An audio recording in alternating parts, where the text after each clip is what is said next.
Oh my fucking God. Your lunch with Mary.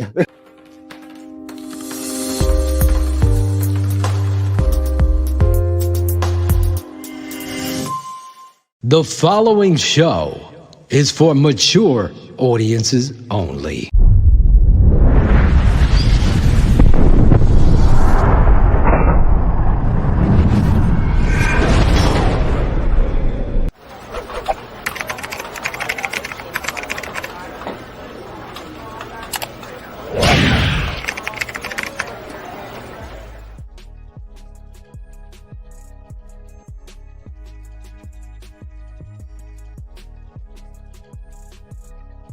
That's what I want the Chicago Bears to be building.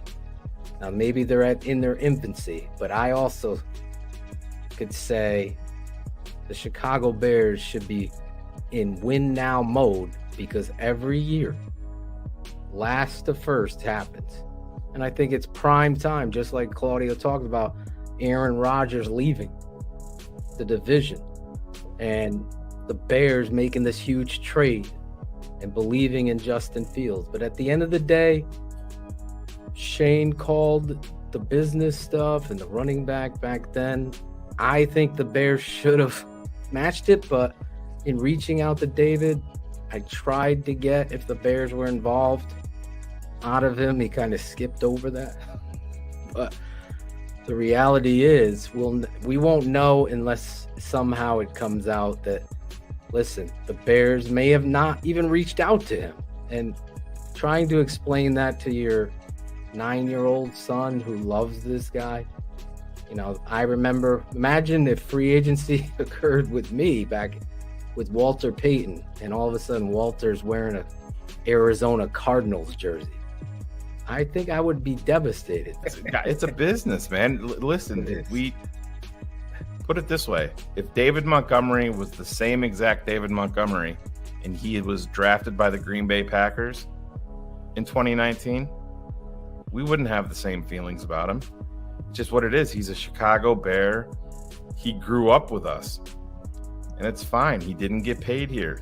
You guys have heard me 100 times. You've heard Cars 100 times. You can see it. The Kansas City Chiefs invested a first-round draft pick in Clyde Edwards-Helaire. And who was leading them in the Super Bowl? Yes, I understand they have Patrick Mahomes, but Isaac Pacheco was a 7th-rounder. He's got no future there in Kansas City. There's so much turnover at that position, and you can find guys anywhere. We found David Montgomery in the 3rd round. We found Jordan Howard in the 5th round. Tariq Cohen was a flash in the pan. They found him in the 4th round. Matt Forte, 2nd round. Thomas Jones was a high-end pick, but that was way back, in the year 2000. That was a different era. Teams aren't in the business of investing top dollar. Do you think that the Dallas Cowboys regret the Ezekiel Elliott trade? He got drafted in 2016 and he's made over $70 million in his career. The next closest running back to him is Christian McCaffrey, who's made 45. Can't do it. It's a successful season for you next year, Phil. Playoffs. Okay. That's it. Yeah. I don't give a fuck about your record. Playoffs. Shane? And then you can decide what we see. What do I think is what would be a successful season for you next year? A successful season is contending for the NFC North. Okay. I think it's wide open now that Rodgers is gone. So Absolutely. Then you get into the playoffs. And of course anything can happen. I could win the fucking Powerball tomorrow. I'm just fucking saying, dude. That's is it all realistic? I was saying. No. I'm looking at a team that had shit and they're in games, right? So to get rid of Ted Phillips and bring another guy in here, I just don't live by that moniker. We're an off season away. That's fine. Because of Justin Fields, I believe you should be contending for the Super Bowl. I can be disappointed, absolutely. But listen, we just came off of a shit year, and did it lower my expectations for 2023? No, because I knew we had $100 million in cap space. I knew we had the number 1 pick in the NFL draft. The fucking results weren't there last year, but the number 1 and what we maintained all fucking year was if you won 3 games and you knew you had a quarterback, then it was going to be a win overall for the fucking season. They just happened to get the fucking cherry on top of the number 1 overall pick. And thankfully, by having a forward-thinking GM, shuttled out Khalil Mack, traded Robert Quinn, traded Roquan Smith to clear the decks completely. For what? For who? This is all about Justin Fields. And on top of it, he covered his bases just in case by looking a season away.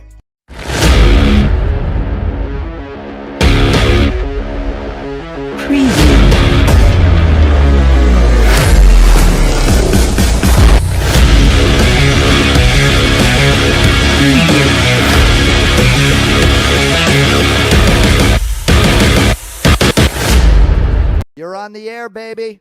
You're on. Draft Dr. Phil and the smartest man. Keeping it 100. Chicago's trading up. 100. Yes! What? Here it is! After just reported. The tape never lies. Other people drop off, but we still keep rocking. You'll never know how good your football team's going to be until you play with maximum effort.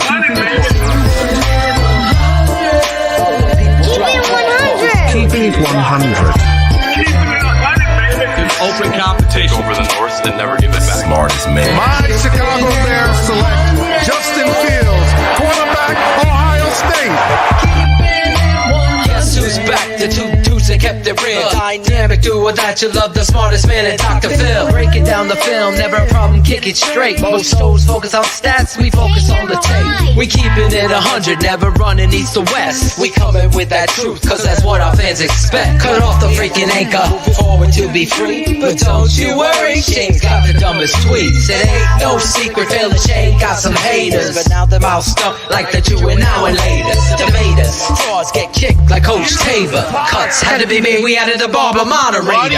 Up and down, boys got you double checking. Sad sack scrolling like a fool drunk texting. Flexing on the truth cause you know they never change. Real, recognize real, that's what you get with Phil and Jimmy. What we do when we're breaking down the Bears. Fuck a play or a captain, all of the unchair. The tape never lies. The truth, you see, we laugh, we analyze, so there's no babies like Maybelline. Straight to the truth with acumen and facts. We got a stat nerd, but he's not just giving nerd stats. Car crash, big impact like Trick Sack. Every Wednesday night you got the smartest man and Phil back. Now we know you're smiling like a fat kid with fun dip. We're back better than ever and we keeping it 100. Keep it 100.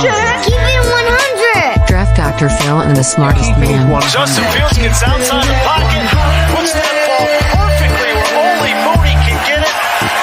1 Keeping it 100. 2 feet. Draft Dr. Phil and the smartest man. Keeping it 100. Draft Dr. Phil and the smartest man. Keeping it 100, baby. Keep it 100. Keeping it 100. Tape never lies. Yeah, exactly.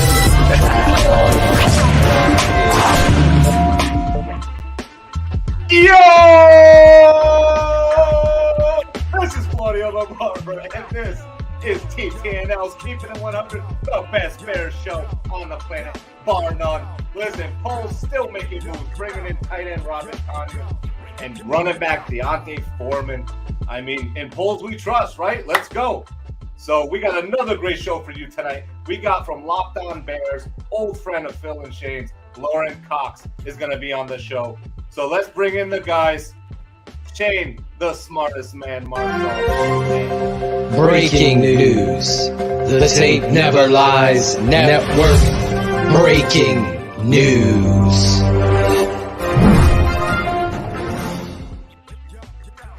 Did our man just hit it? He did. He finally did it. Secret sauce. Play the song like 5 seconds before I come on. and there's no delay. That's it. It was all everybody in the chat hyping him up, saying he's. I see. A lot of doubters. 10-1, baby. Pay up, motherfucker. Pay up. Sheree just texted me and said, "Who's this asshole?"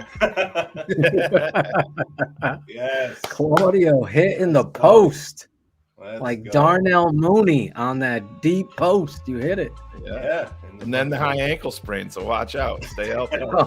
His shoulder is fucked up right now, too. Been standing cutting hair all day, bro. A lot. Yeah, a lot. Shoulder hurts. It does. What do they call that? Barber shoulder? That's reaching back for his wallet to buy some antiques. Pulling that Antiques get heavy rotator after a while, bro. Those signs are big. He's carrying all the fucking. I'll take that antiques. 35-year-old bird over there. Fuck yeah, I'll hang that up. Yes. Let me get that Goonies throwback poster. Yeah, is that Chunk? Is that Chunk? Yes. I was talking to Zorich. I'm like, you remember Sloth from Goonies? He's like, no, I don't. I go, did you watch Goonies? You related to One of Coach my Holt? favorite top 5 movies. I know. I go, yeah. look at my top 5, top 10. Oh yeah. He didn't I can remember who Sloth was. Last year, maybe 2 years ago, I said to Riley, I'm like, have you ever seen Goonies? He's like, no. And I'm like, oh my God, we got to watch this. It's like the best ever. Did he like it? Oh yeah, he loves it. I think he's seen it. The dude that played Data just won a Oscar. Did you know that was the same dude? Yeah, dude. Yeah, he I just won put an that Oscar. up. I was like, holy Booby shit. traps. Booby That's what I said. I said booby traps. That's what I said. Yeah. Oh my God. Love I want to see that movie. Somewhere, never, far away. No warning. Oh, Yeah. Let's see if we can pull it off. You didn't put him in the solo though. You gotta put him in the solo. Oh no. We're We're gonna be paying attention now. He hit it. I know, Claudio Pavarotti in the building. Yeah. Claudio Pavarotti. Pavarotti, damn. Freddie, where are you from? I want to know where some of these people are from tonight. It's the off season. A lot of new guys in here. I like it. There's a lot of new guys.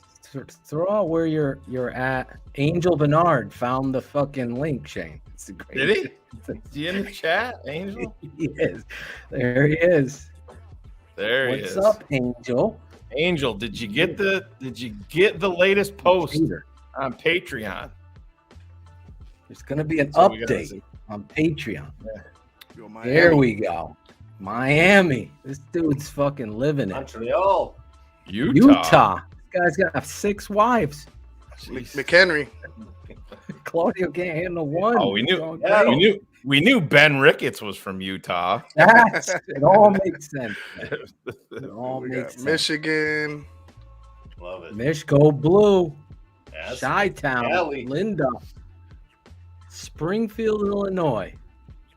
Yeah. Isn't that the Maryland. I capital was just of in Illinois? Frederick, Maryland. I was just down there. Oh, it's New Palestine, Palestine. Indiana. Is that Close to the in region? Chicago? Is that in Chicago, Brian? I think they're fighting the the region. Yeah. Park Ridge represent. Park Ridge, like Adam Rank. That's right. My Nice. boy Rank. We got Seattle. I love it. Sweet. How about this? Gore. I know Claudio voted for Gore. Springs, Missouri. How do we know that Is that Creighton would Missouri? live in a place called Gore? Right? Rockhampton, Australia. Which Creighton Yeah, is the well, There's Right. 2 Creightons. Yeah, there's 2 Creightons out there now. Yeah. Two Jeez, we Creightons. only need one. We need one. We only need one, so we're gonna have to bounce the other one. Well, Which Creighton wants to stay? sorry, old Creighton. Yeah, which Creighton wants to stay? Put it in the chat. Boy, fuckers is going bye-bye. Who named their son Creighton? Yeah, really. You know who does? Someone from the South. name. Yeah. What happened? One night we I were don't just know. Creighton. Oh, We were Creighton. Yeah. We were Creighton kids. I was. Creighton waves on waterbed. Yeah or not? Yeah, the water. Creighton waves.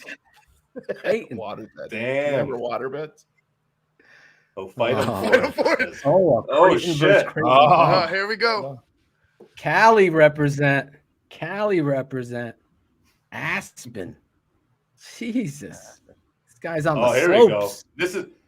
Oh, where is it? I just Guy's had on it the there. slopes.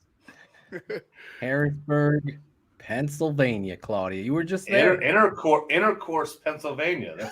That's actually a place. It's a place. That's Long Island. Be more specific. Like what part of Long? Because we got to send Bratcher there on assignment. Give him something to do. This is Alan Bratcher reporting live from Intercourse, Pennsylvania. We're playing bingo. Herb, don't you hate when it rains outside? Bondurant, Iowa. Steve, now I know you're from Iowa. Vegas. Dude, I just love these people here. Yeah, this is great. We never really do where they're from. Been watching for a while, mostly Majority reruns. are not from Chicago area. A lot of them Arlington Heights. Arlington Heights, man. This Damn, guy's Damo's living down already. the street.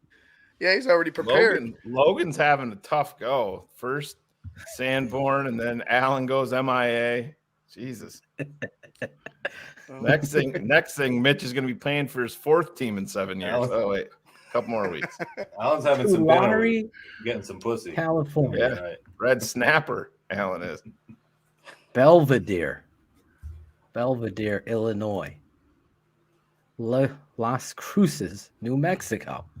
I got a phone call this morning, just like Phil did, but then I found out it was a butt dial from Mr. Jack Baller. Jack Baller was calling me.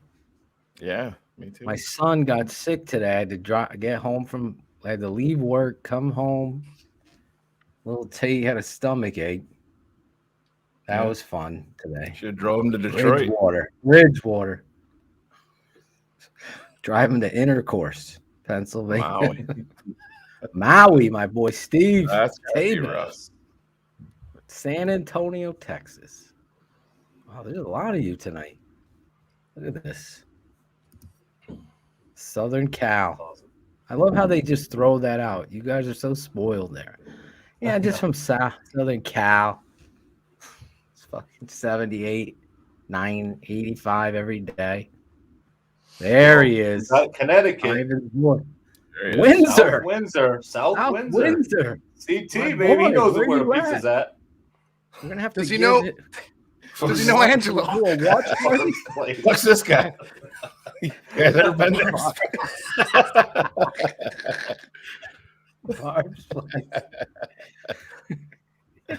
Coal City. Have you ever been to Coal City, Ivan? No. I can't even get you to go to that that pizza place. Oh, that's right. That's right. That's on was that North Avenue? I don't know. You gotta go. Test the New Haven pizza. Someone did. Someone went. Said it was good. There's a place in Delray, Florida. Portnoy was down there. Oh, yeah? He gave it an 8.5. He said it's the closest thing to New Haven pizza. Oh, I did see that one. Beats. So actually, in Florida? The guy was going out of his way to, he was all about making it New Haven style down there. Yeah. I did see that. Actually, that girl, do you remember the girl with the tattoos? Yeah. In that video? Down the road, the breakfast spot I go to all the time, the waitress, it's her daughter. Really? That was her. Nice. Yeah. Really? So, yeah, I mean, they got some good pizza in Florida, I guess. Check it out if you're down there. Look at that. Beats, I think it's called, right? Beats. We're almost hit every state. Little Havana, Illinois. I didn't know there was one. Little Havana. If you're ever in Manhattan, no one gotta from go to Havana. Bill's dropping the fucking. Bill takes the fucking hammer and hits it right on the tip of the dick. Not too far from Hofstra, Ronnie D'Ambrosio, the Long Island Brooklyn Bagels. Tell you that you haven't lived until you have one of them. Trust me, it's a big difference out there. Kentucky. I think we hit every state. Minnesota. Beaver Lick. Did I just see that up there? You might as well put it up. That's what it was. That's right. Gays Mills. Yeah. Gays Mills, Wisconsin. Like, who's naming these towns? Like, I mean, honestly, there's a couple that are obviously not towns, and the chat's having some fun. But that'd be hilarious if there's a Gays Mills. Let me go look that up. Look it up. See if Pole City's not too far. Alex Acevedo, Shane. Peace. What up? Swag man. No, there's a Gays Mills, Wisconsin. He's telling the truth. Well, Alabama, finally. And he's an Auburn fan. Shane doesn't even have to talk smack about Auburn because they've won so many. Yeah. So many. Wow. Yeah. Nice. Poor Auburn fans. I still remember the last time Auburn beat Alabama on that crazy Yep. And what was it? A missed field goal? The kick six. Yep. The kick six. Oh my God. Yeah. You guys, I love you guys. Love you fans, you TTNL fan. We got a great show tonight. It's like a family reunion where it all started. Yeah, I don't think a lot of people know the story, know the roots of how you and I and everything came to be from where we came from. Yeah. We'll get into it when he gets here, but yeah, we gotta Lorin will probably remember it all better than I will. But it all started with this guy. Lorin was like 12 years old, I think, when we started. Sounded like it. Like, who is this? Who is this kid? He sounded so.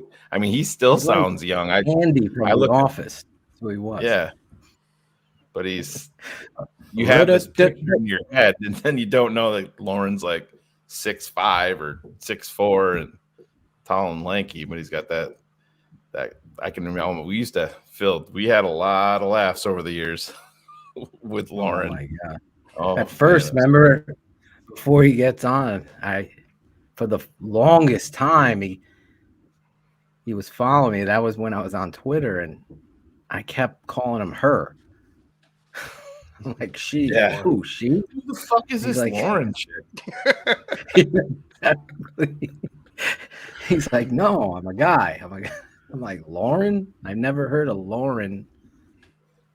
And then we got the rest of the story from there. Lorin Cox. Now you know him from Locked On Bears, a daily podcast. Yeah, every single day.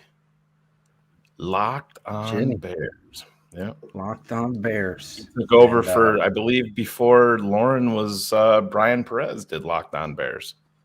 I think Lorin took over for Brian. Hatgate. Brian stole my hat, Shane. Yeah. He stole your hat. Yeah, I fired his ass. Yeah, fired my ass over a hat.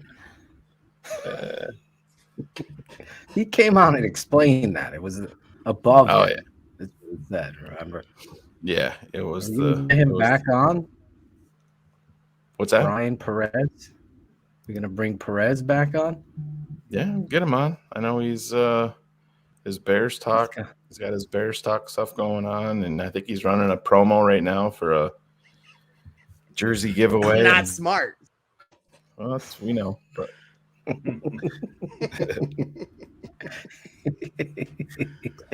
Go shit in your hat. Speaking of hat gate, right? I'm going to tell you, shit in your hat and get the hell off the field. Exactly. That's what Brian Perez said. Oh my God. So are we taking bets? Is Lorin going to be an 8:59 guy, or is he going to be at a 9 o'clock guy? Or you think he's nervous right now, like Greg was? I think, knowing Lorin, I think he's probably like, I hope these motherfuckers don't do anything crazy. Like, you know, we tend to go off the rails a little bit, but yeah, we love him. We miss him. It's been a long time, man. It's been a long time. What, like 8 years? Maybe more. Wow. Maybe less. That was back in the days we used to do the show and not see each other. It was just strictly podcast. We'd sign on and record audio on a graphic that just stood there. Yeah. I'll let Lorin fucking talk about how he would stay up like 4 putting drops in. Oh yeah, that was a big part. Remember, my whole vision was it's got to have drops, and it's got to be. Yeah, poor Lorin used to add the drops. Recorded. Yeah, he used to add the drops in a 4-hour show after we recorded it. Wow. Exactly. That's dedication right there. The next morning. Dude. Well, we all had families, and he was like 9 years old, so he had the fucking time. He gets younger. Exactly. That's the Yeah. story goes on. Yeah, he was young. I don't know how many of you in the chat were listening back then. Yeah. What was the name of the show to begin with? Because I went looking for it, but it was there. at NFC North Bar Room, I think. That's what it was Wasn't called. it? That I was the think name of so. the show. Yeah. Oh, yeah. yeah. Thank God I changed the name to 100 Proof, Ivan. Mm-hmm. Yeah. I remember I wasn't sold on that initially, the 100 proof part, because we threw some shit around, but then it definitely had like fit what we were doing. Oh yeah. Oh my God. Remember? Yeah, it was like Claudio's intro. He's repeating the same fucking words every time. And he had like 6 one of those 5 subject notebooks. He's like, look, right here, chapter 4. I'm gonna say, yo, go over it one more time. I still got those notes. I still got them. Yeah, we're going to get into all that, go down memory lane, and then obviously talk about the Chicago Bears. They did have a visitor today, Shane, a linebacker. Dylan Cole, from yeah. the Texans. I saw a lot of people, worried about, is he going to, would he replace Sanborn? I don't think it's that. He's a special teams demon, and you need players like that. Adams. You lost, Adams and the other guy signed Nick. Too. I always blank on his name. Who's the Morrow signed, Adams signed, but there was another one too. Thomas. Morrow went to the Thomas? Eagles. Yeah, Thomas. He went. Thomas signed too. Maybe he might have had a visit someplace, but I know Adams signed too. Yeah, so it's a lot of linebacker movement in Chicago. A lot of linebacker. All of the linebackers left. Yeah, So, I was a fan of the Morrow signing in the very beginning. You're right. He was 1 minute early. He was 1 this minute guy. over the time. Look at this guy down there. We got to get right into this. He had an 8:59. We had him pegged for 8:59, but see, that's our boy. He grew up with us. That's our baby boy over there. You're not early, you're late. That's it. I like it. Wait till he finds out that he's got to add drops to this show after it's done. Yes. I'm excited to bring this guy on because it all started with this guy. I was thinking about it. It's like in life, certain paths go certain ways and people go things and people, I don't even know. You don't even remember why, but things happen. But I remember just believing in this kid's genius back a long time. And I say that in all seriousness because I saw Alex Acevedo say the mixed LR days. Oh, yeah, yeah. So I said to this guy, it would be dope because they had this like blog talk radio, I think it was, and it was so expensive. Well, this fucking guy came out of nowhere and concocted this way to make MixLR go live, and we could take a call and everything we wanted to do and talk Chicago Bears. He was the original Bears Hour live, and remember the Canary. Me and Lorin dragged Shane's ass into this whole thing. So AJ the Canary, wasn't it? Didn't we call him the Canary? No, the parrot. The parrot, yeah. Parrot. Whatever me and Lorin said on the show, AJ would tweet out fucking 3 minutes after. It was like fucking Moneyball. It was definitely happening. Anyway, let's bring him out the way we do here. I know he's going to be a little nervous to see his intro, but I'm super excited to bring him on. A brother, it's long overdue. Oh, yeah. What the fuck? Pick up the phone, Cox. Anyway, Let's bring him out from you know him from Locked On Bears, a daily Bears podcast every day, a friend of the show. Hopefully, after he leaves here, he'll come back. Just run the fucking intro, bro. Come on. Even in the middle of all the chaos of the Bears offseason, Keeping it 100. we never forget to look back to our roots. Just come on 100 proof. Lorin Cox coming to you on a Sunday night. And those involved, DHL when we were all just starting out talking about our favorite team once a week. Fucking Philly, you can't make it up. When nobody could even see us. This guy has literally grown up before our eyes. Currently, this Badger alum can be found as a producer for Wisconsin Public Radio, the host of Locked On Bears, Lorin Cox. I'm the here to bring morning you your news anchor for the Lake 961 FM and the PNP at 105.9, The Hog. Bears fans, TTNL fans, it's been way too long since we've talked to our brother. Waited a little bit longer. Give it up for this TTNL first timer. He said a Rooney once again. All right, we are Rooney once again. Hello. He's Lorin Cox. There he is. You're on the air, baby. I can't believe you had the Set of Rooney audio still in there. I don't know how you still have that file. Oh, are you kidding me? It's still on. Oh shit, what is that? In my garage band. Yeah. Oh, Lorin, we were gonna lose that one. I'm looking it up. I just listened to the whole thing the other day. It makes me. Oh, I It's died. the only guy that It's listens. still on SoundCloud. Oh Is God, You have a SoundCloud account. It's under your name. on my name? I thought you put that up there. No, it's under your name. Yeah. So Hey. I'll get bored some days and I'll play. I still die laughing every fucking time. It's Did so you guys say great. you're a private investigator for that intro? I mean, geez, I thought you guys were digging through everything in there. That's great. I was Shame- I shame stalk you gotta do it. I stalk your social media. I talked to Lorin a little bit last week and I said, the Set of Rooney's like, I fucking knew that was coming. I knew that was coming. And I think I saw you peeking through my window earlier too. So Yeah. So what's up, Lorin?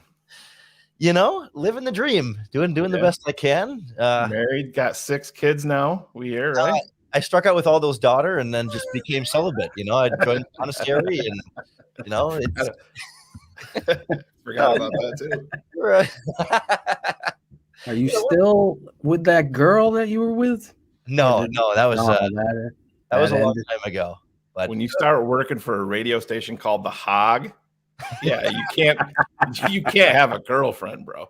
that's just football play-by-play, little high school football action around here. That's great. Oh, okay. That's what you do on the Hog? Yes, that's all I do. Well, I mean, I do some other things with the Hog, but that's what I do on the radio station. Yeah. Well played. He's a very nice dick that any woman would love. Yeah. Exactly. Now we don't need you for drops anymore, Lorin. You know how much that lower the stress level in my life is when I don't have to go back through and comb and find all the little marks in the podcast to throw those in after the fact. So you guys are doing it live. That's what's way better. Yeah, absolutely. And you don't have Phil hounding you every 13 seconds about drops, right? There were some late nights back in the days. Yeah, talk about it. It started prior to the drops. It started with you and I doing Bears Hour Live. That's really how this all began. And as I said, previous to your intro, you came up, like I had an idea and you came up and found a way to make it happen. And that's what you did all the time. And that says a lot about you and why you are where you're at now. But it was just tremendous back then to be able to do a live Bears post-game show. And then on the weekend, I don't even remember how it started. You were still in high school, I think, right? I was in college. Oh, were you? Freshman, right? It was Yeah, freshman or sophomore year-ish. I don't remember exactly, but it was those were the young days. Like back then, it wasn't like there weren't 10,000 Bears podcasts, right? Yeah, I mean, exactly. there were a couple, but they all kind of sucked. Like the mainstream ones, like the reporters for like the newspapers like had a podcast, but it was just like three guys sitting around a microphone that was way far away, so you couldn't hear them, and the audio was terrible, and they didn't know how to like talk on a podcast. So there was a real appetite there for like good Bears content, particularly like audio content and something live too, because if you weren't tuning into 6-7 to Score or ESPN Chicago, like that's the only place you're getting live Bears talk. And in the evenings they're talking Cubs, they're talking Bulls, they got game broadcasts. Like we were doing something there, going live and talking Bears that like other people weren't doing. Like the inspiration for me, I think, was there was a guy, I don't know if you guys remember, way back when I was in high school, there was a guy, your boy Roy, on Twitter. Oh yeah, Chicago friend of mine. Yeah, like he was. They used to like ban him from Twitter and shit because everybody's like, "Where's he?" Used to post everything. Yeah, on Twitter back in the day, forums and stuff back then. Like he was the one who was doing a live video stream of Bears talk like multiple days a week, and it was like no one else was doing that. And eventually, real life caught up with him. He had owned a bar or something, and I don't remember the story, but like he stopped doing what he was doing, and like, man, I was like, somebody's got to be doing that. Like that, somebody's got to take that and run with it. And now, I mean, everybody's taken it and run with it since then, but like we were at the forefront of getting that rolling. Absolutely. No, we truly were. And I think our first draft together was the Kevin White draft, I think 2015. Not the one in Chicago? Yeah, it was. It was there. I was at the draft, and I was trying to get on the call with you guys. Yeah. With Server, I mean, all the phones were out at that draft. We got our wide receiver for the next 10 years and didn't last 2 weeks.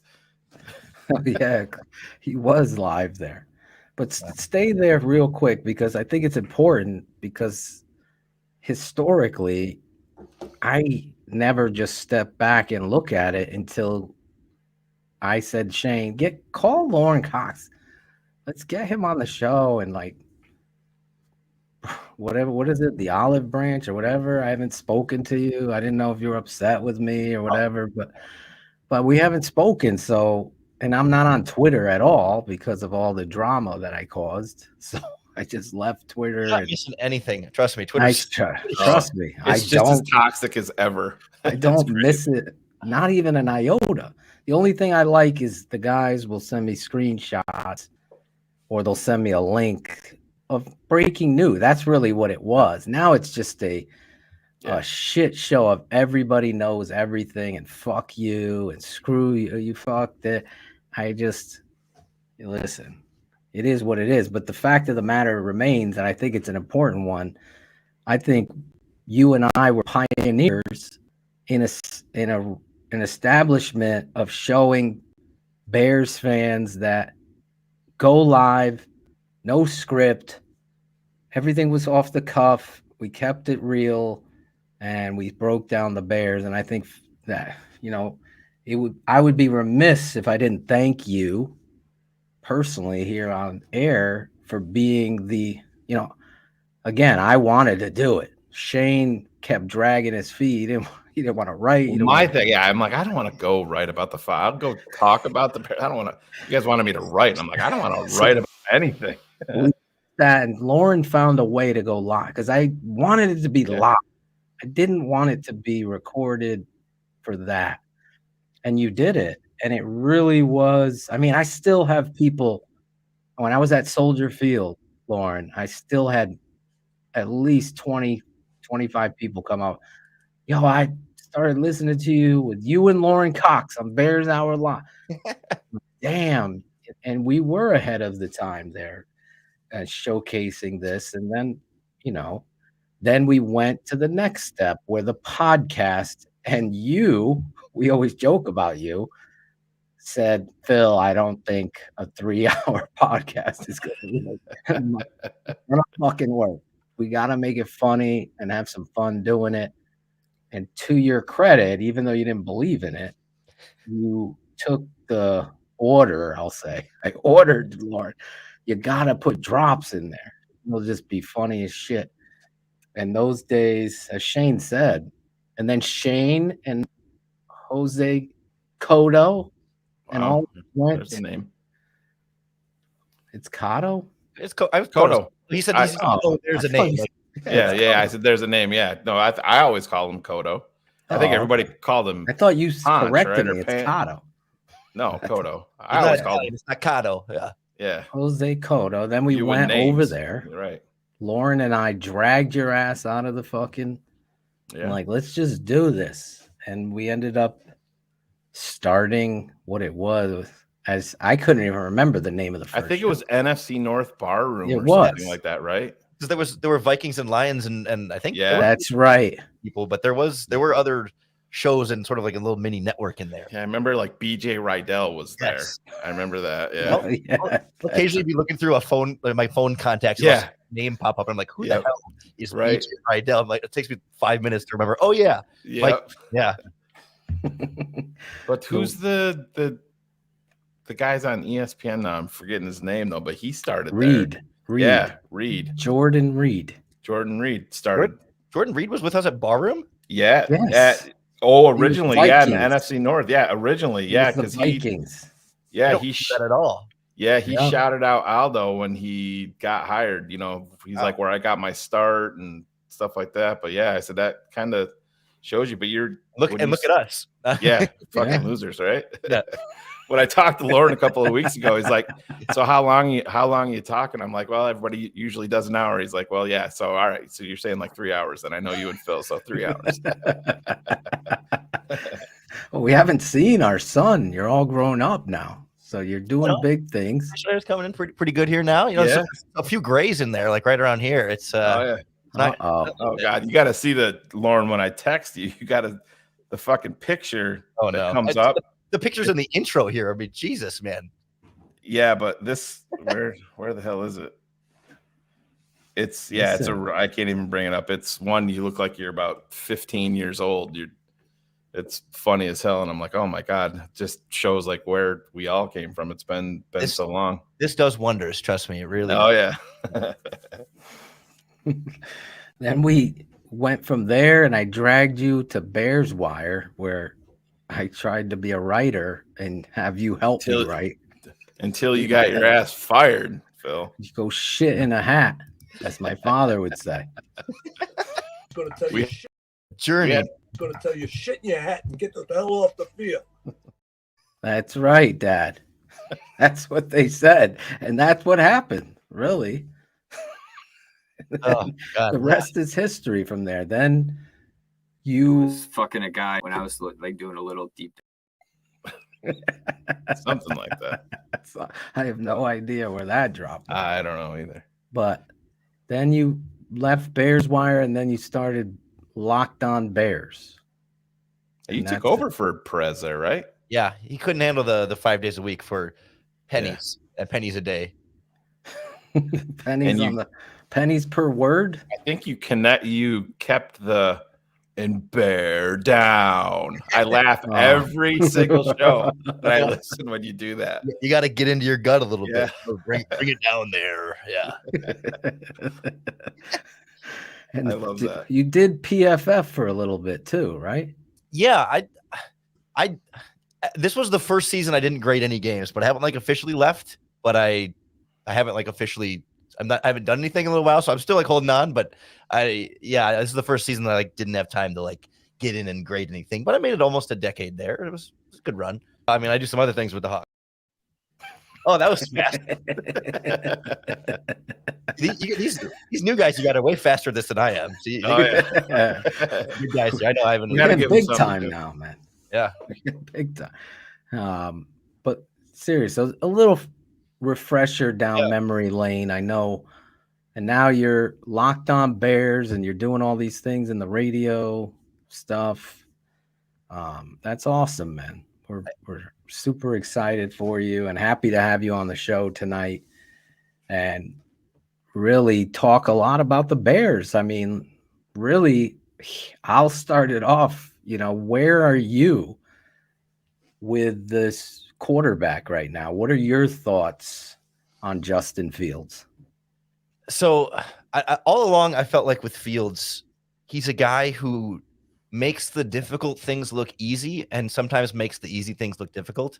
And I will always take the guy who can do the things that seem hard really well, and like we can figure out how to make the easy things easier for him. Like I feel like this is a quarterback that still needs to grow, right? Still, but he's on that path, and he shows you the type of amazing, impossible things that not very many quarterbacks can do. And where he struggles sometimes is, some of the easier things that most quarterbacks can do, quick underneath routes and stuff that I feel like you can keep working on. If you give him an offensive line, you give him receivers, like that, this is where it's an easier area of his game to develop as opposed to like trying to get a regular style of quarterback to be able to do some of the things that Justin does. So I'm left feeling like it's worth every penny to invest everything you can to get as much out of this guy, to see how much you can really maximize those special things. And maybe you get a Cam Newton style of player who's, a great downfield thrower who can use his legs and be a dynamic player that way. And maybe a Jalen Hurts type as well in there. And if not, you've got great resources in draft picks now from trading down from one that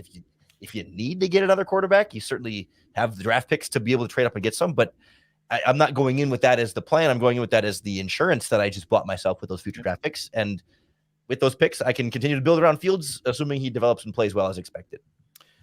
I'm kind of on the same exact wavelength as you are, Lorin, with that. I said, when I'm looking at quarterbacks, I always bring up Mitch, and he would make one pass and you'd be like, oh, that's what we need. And then you wouldn't see it for 4 more games or 5 more games.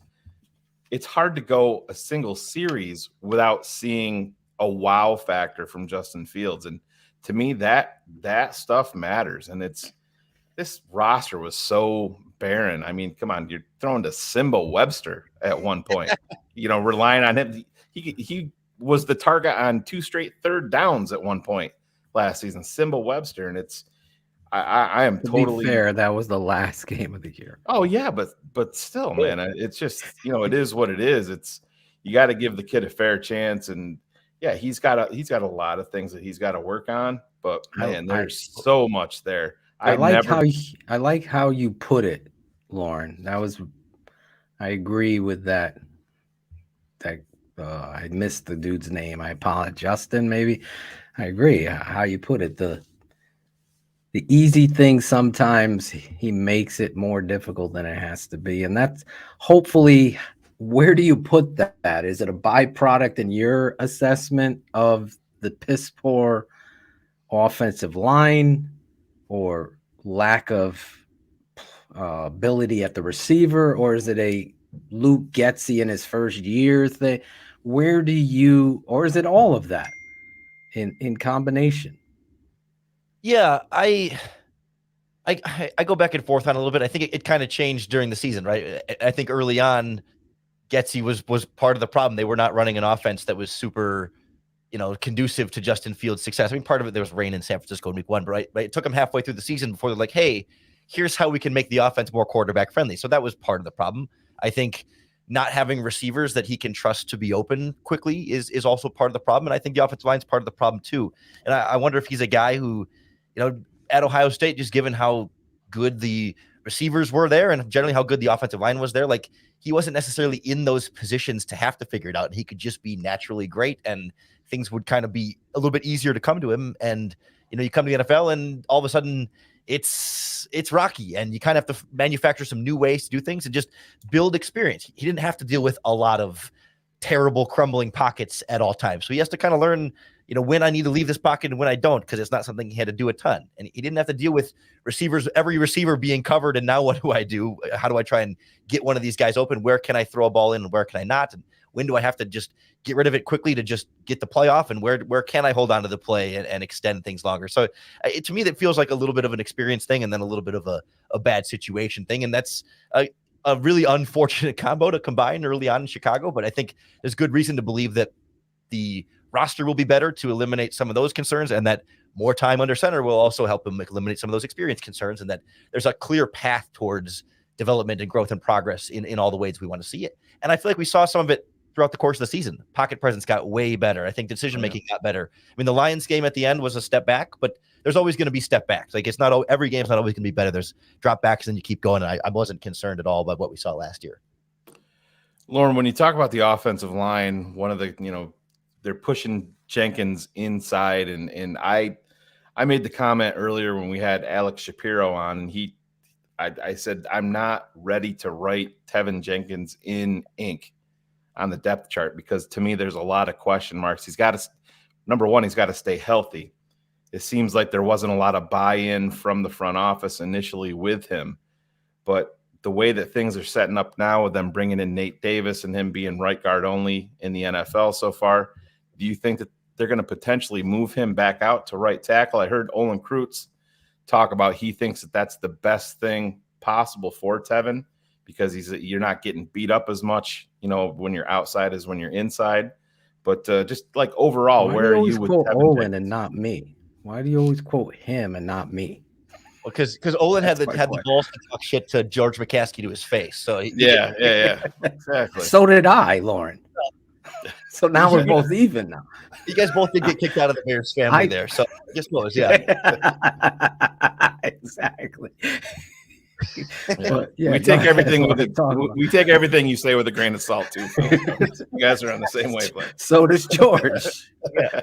Me and Olin are twins now. Yeah, you guys look just alike. Yeah, I can't. Yeah. To answer your question, Shane. One of the things that stood out to me, I don't remember if it was at the combine. It was at the combine, but I don't remember which interview it was. When Ryan Poles was going on, he was on CHGO, he was on Pro Football Talk, he was on, the Phil Sims's NBC show. Like one of the interviews he did, I don't remember which one it was.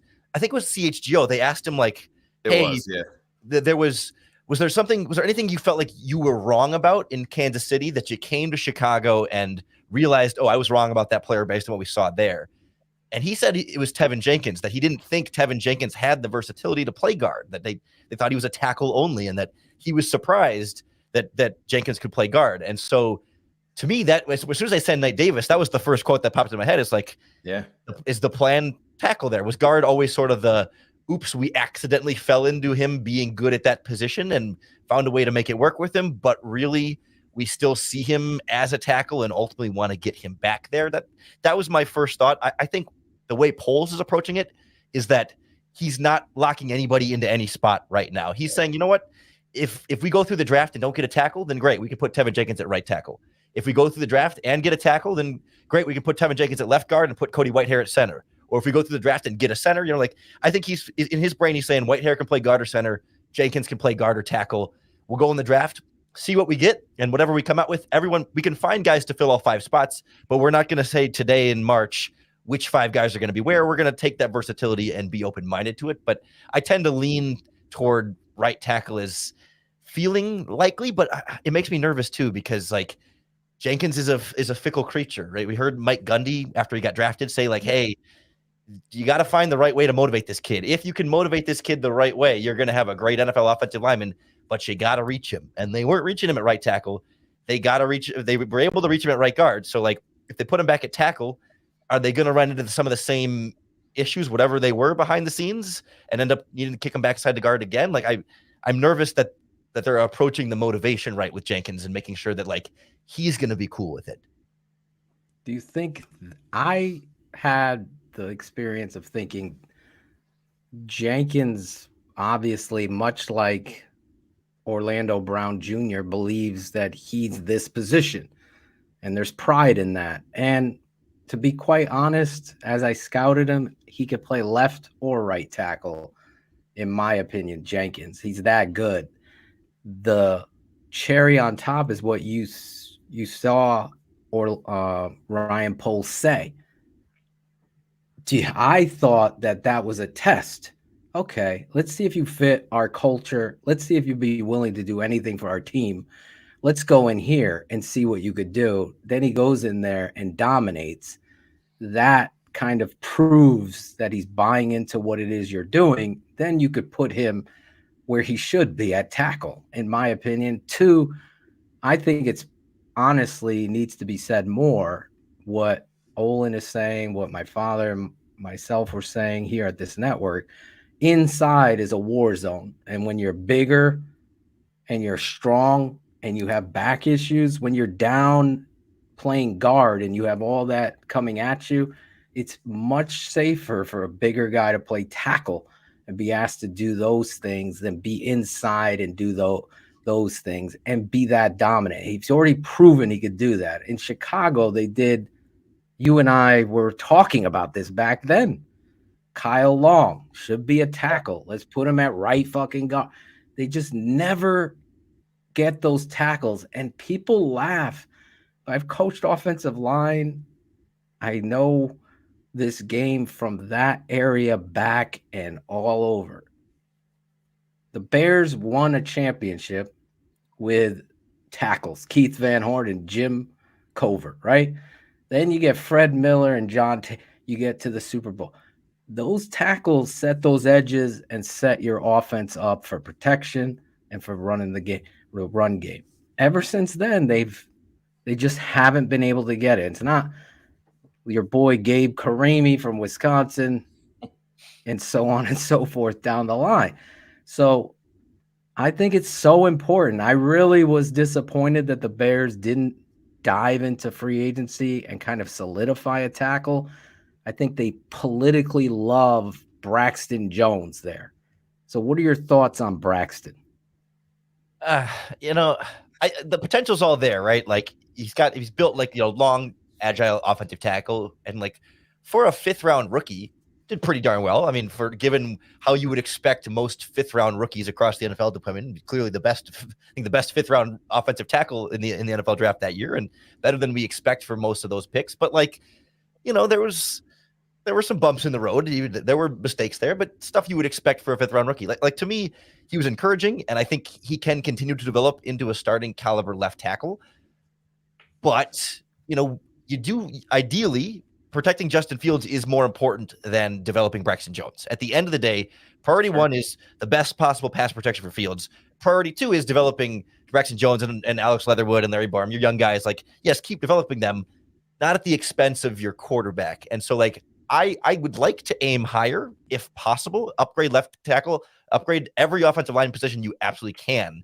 If you can get an upgrade, you have the cap space, you have the resources, and a player you like there. Braxton Jones is not stopping me from upgrading the left tackle position.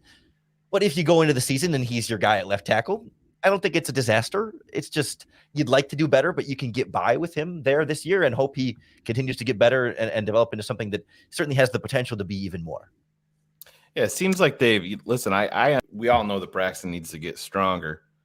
We lose Phil? He got pissed. Oh. Worst Braxton Jones take I've ever heard. Yeah, we know that he needs to get stronger, Lorin, but you kind of put it the same way that I said it. Just the only thing that bothered me is I can't make any decision saying, all right, left tackle is solidified. He's automatically going to make every single step. And I just didn't want them basing any decisions off just Braxton's going to, take that ascension. To me, it never made any sense. And I mean, there was some guys out there, but obviously now at this point, they're going to be shifting their focus towards the NFL draft. And, Paris Johnson, I'm a Paris Johnson fan. I would have him as my offensive tackle 1. I just have the feeling that the Bears do not. I have a feeling that they're going to be a Broderick Jones team, that these athletic linebackers, Ian Cunningham being around a guy. I don't want to compare him exactly to Lane Johnson, but an athletic freak that has everything in the toolbox, but he just needs a little bit of work. Speak on that, what NFL draft wise and offensive tackles, who's your top guy? And do you have the same thought process that I do with who they may be looking at? Yeah, I feel pretty similarly. Like I think that's more the mold they like, and I do wonder. So I do worry sometimes that they get a little bit too married to their mold, right? Like certainly scheme matters and fit matters, and like if a guy can't operate the things you're going to ask him to do, then that's what matters most. But can you change the things you're going to ask the guy to do in order to make him be a better fit for your offense? But I guess at the end of the day, for me, it comes down to Justin Fields. Like find the guys who can do what will be best for Justin Fields. And if that means passing on Orlando Brown, because you don't feel like he can fit the scheme that you think is best for Justin Fields, I'm okay with that because Fields has definitely got to be priority number 1. But to answer your question in the draft, yes, I think Paris Johnson is I think he's got all the tools too. He's inexperienced, but you give him some time, and I think he could be a great left tackle. But I think he can play right tackle too, just fine. He played right guard last year, so or 2 years ago. But Yeah, I kind of agree. Like, I think I would go Paris Johnson personally, but I can see them being more of a Broderick Jones team and having kind of some specific leanings towards scheme, particularly when it comes to those offensive linemen. And Poles is very clear, like, we want lighter, more athletic guys. It's the one group they've been really sticklers about making sure guys truly fit their mold. Whereas, like, linebacker, like TJ Edwards is not an elite athlete, but that didn't matter to them, right? They didn't need all their linebackers to be the fastest guys in the field. They can make exceptions at other positions, but line seems like the one that they're least willing to budge on. Like, we need to fit guys that fit a certain mold for us. I'm disappointed in the Orlando Brown thing. That's the one big mark for me with Poles so far, because he went scheme to what you said. He hid behind scheme. He wasn't a scheme. I don't know what scheme he's talking about. And that put a red flag. I've liked so far what he's doing. I just don't agree with that. I think Shane, I'll steal from Shane. If you could block for Jackson and you could block for Mahomes, I think he could fucking block for Justin Fields. I don't see the non-scheme things happening with him. So especially when you look at the Lucas Patrick is your signing so far, terrible. You kept putting in Mustafa. So all this talk of Ryan Poles and offensive line and outside zone and inside zone,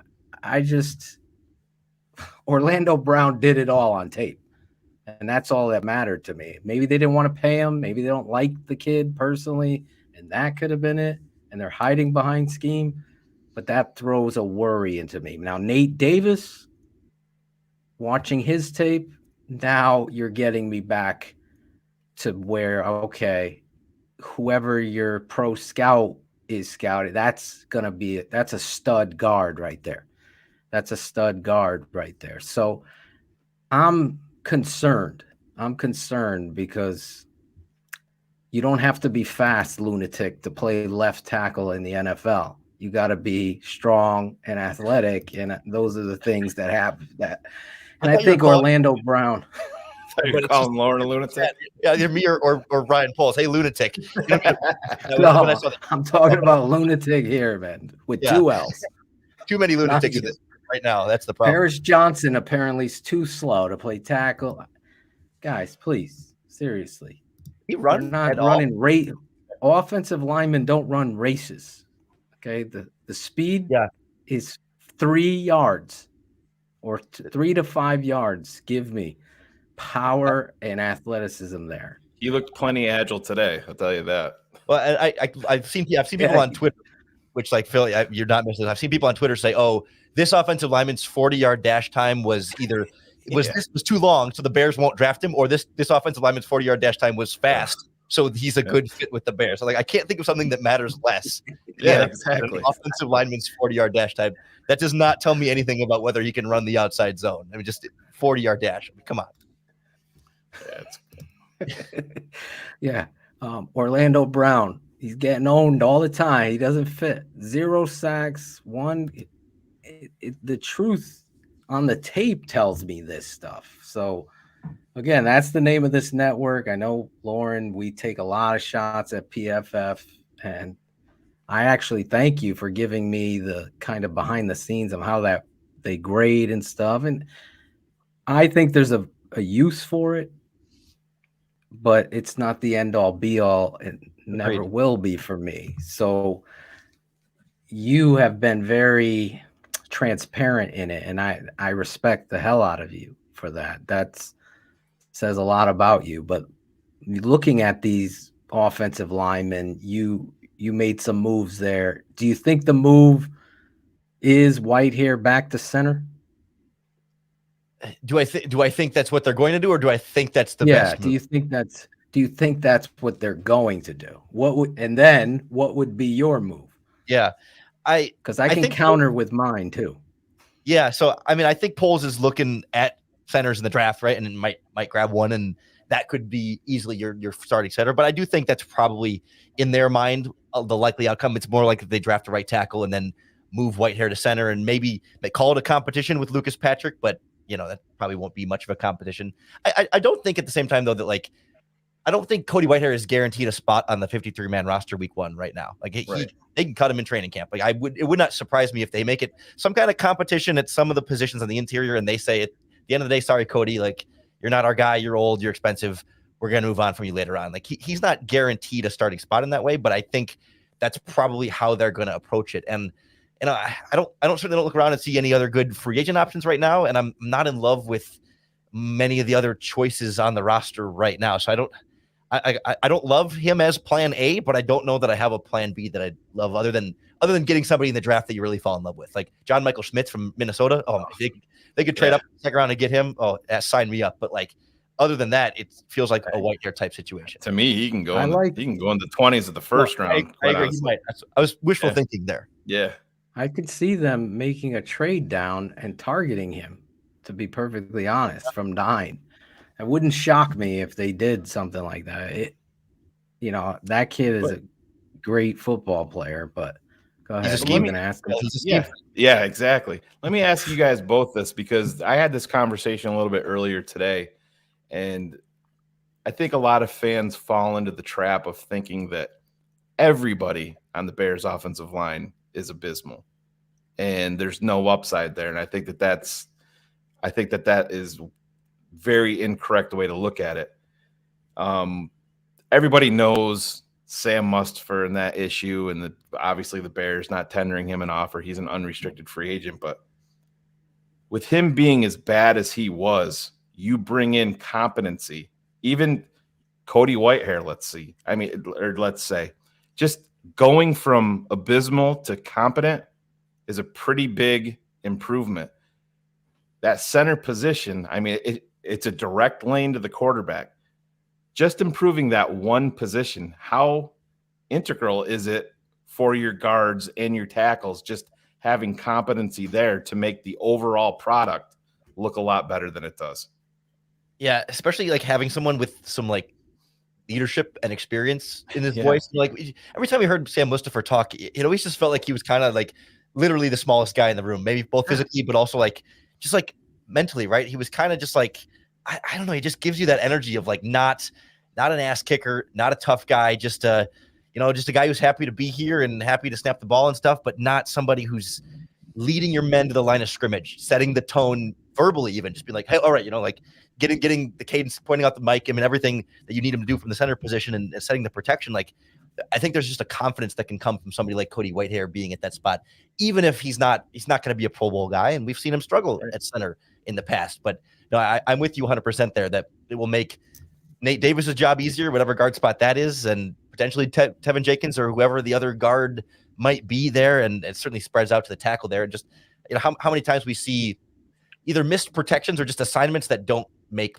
perfect sense when Braxton Jones was one-on-one so often. Like it wasn't too often. There's just like a free rusher that nobody blocked. Like usually it wasn't like catastrophic failure, but it was just like, why did they slide the protection that way? They clearly either didn't see the blitz coming from over here, or should have assigned the personnel in front of them to a better assignment in order to better block the players that are going against them, to put guys in a better position to be successful, including Justin Fields. I think there's twofold here, just to say. I've said it 100 times on the show. I think Shane's just setting me up for a spike. Left tackle's probably a priority position, the pillar position, but center is the most important, especially when you're running inside zone, outside zone schemes, because if you don't create a bubble and you don't get off the line of scrimmage, if you have a 0 on you, or if there's a 3 tech, you got to be athletic and strong enough to get there and help the guard and kiss and do the things that you're supposed to do. And it's been a nightmare for the last 3 years with Sam Mustipher. He's just not strong enough. He's soft as puppy shit, like I said, with Leno. And you struggle with the scheme if you're going to do that. But the other thing, Lorin, is I don't believe in Chris Morgan as a good offensive line coach. To what you said, you're speaking my language. My father and I do X's with the O's on our patron show. And my dad's like, are they even fucking coaching these protection? You got the strong safety here. It's a simple call, and they don't slide it over there. They go the wrong way.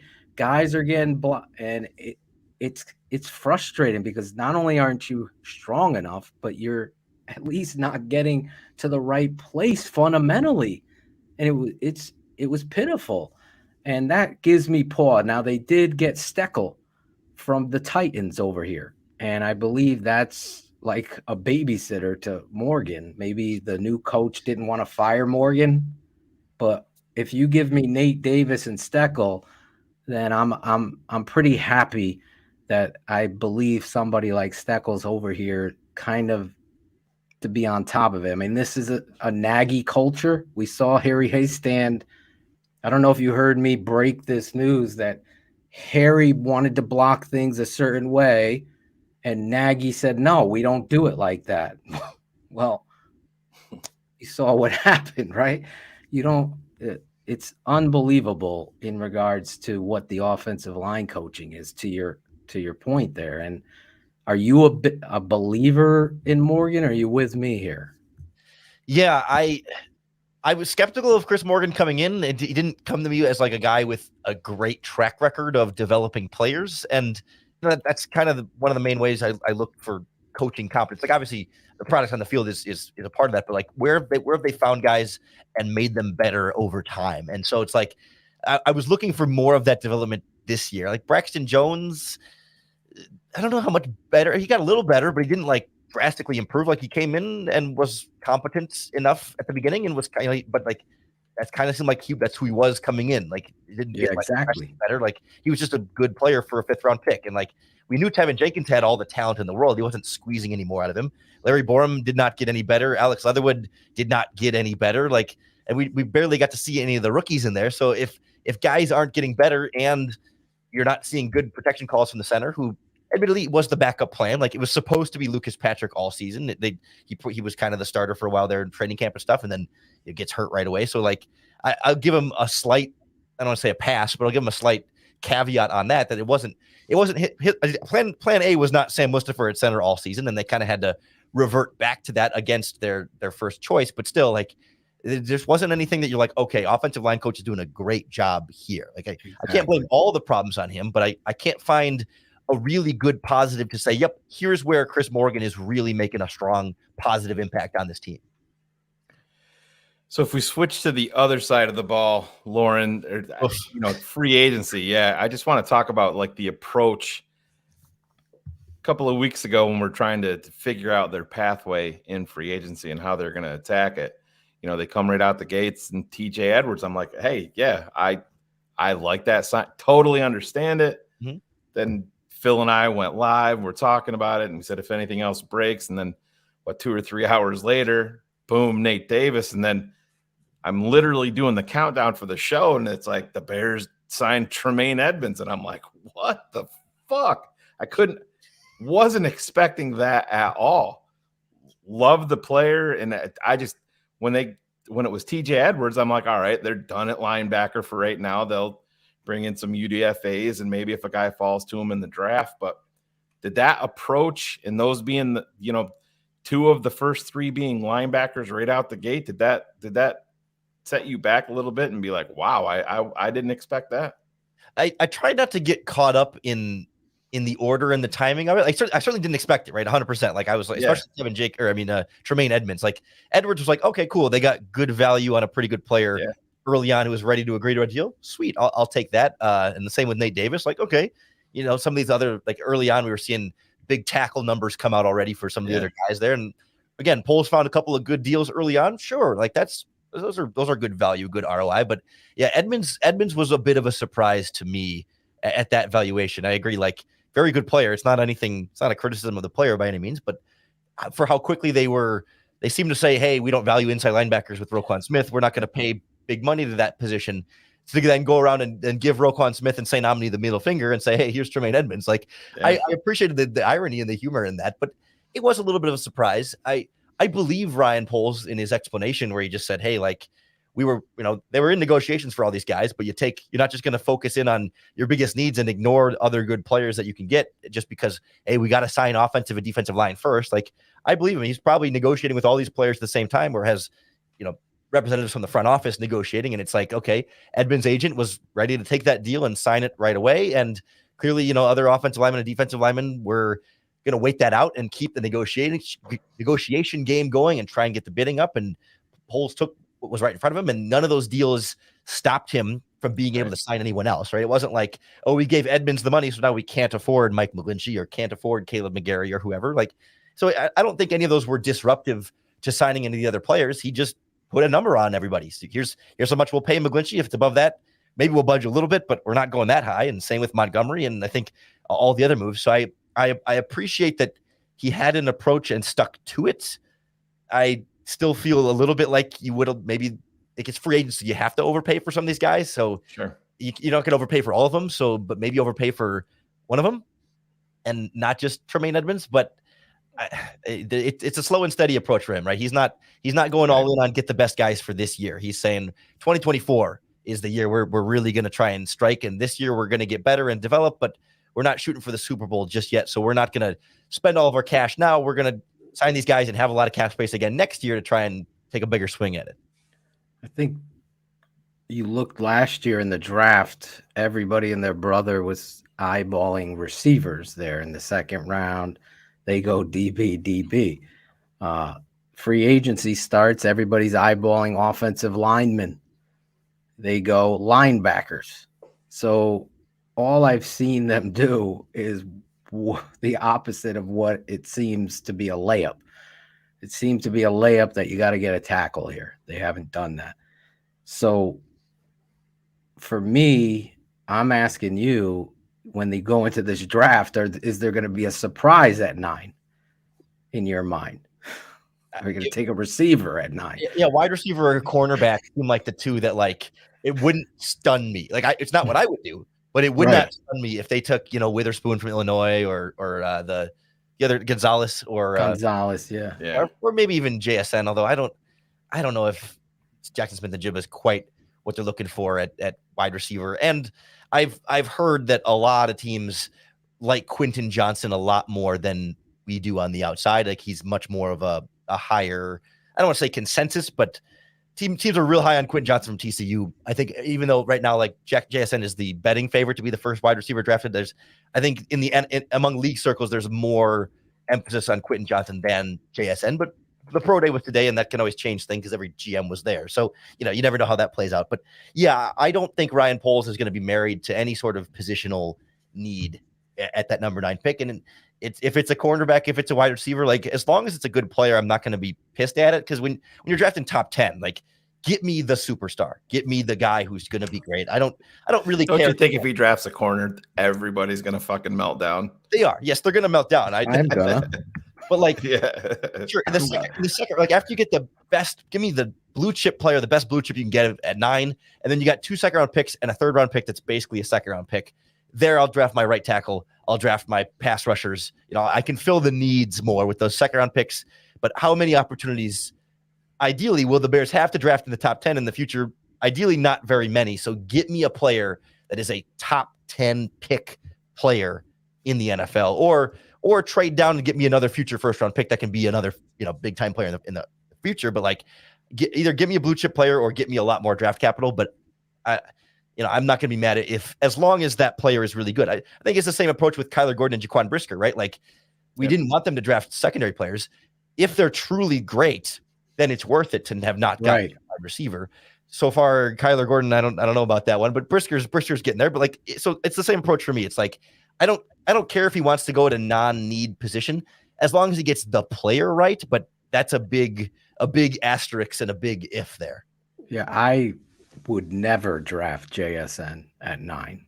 I have Zay Flowers over him, and I like Quentin Johnson better than him as well. So I just don't see wide receiver at 9. I would crush my heart, to be perfectly honest, if they took a receiver there. I wouldn't love it. Let me throw something back at you though, Phil. So I'm not team wide receiver by any means, but do you think with what they have now with DJ Moore, Darnell Mooney, and Chase Claypool and Cole Kmet, when you're an 11 personnel with those 3 guys on the field, is that enough as it stands right now to keep the defense in 2 high safeties to make the box lighter for Justin Fields? Or does drafting a Zay Flowers, a Quentin Johnson, a JSN, would that be enough that if you have those guys on the field, it's Mooney, Moore, and the rookie, is that enough to keep a team in 2 high safeties to keep that safety out of the box for Fields to have an easier read option underneath? Like, does that move the needle in either way?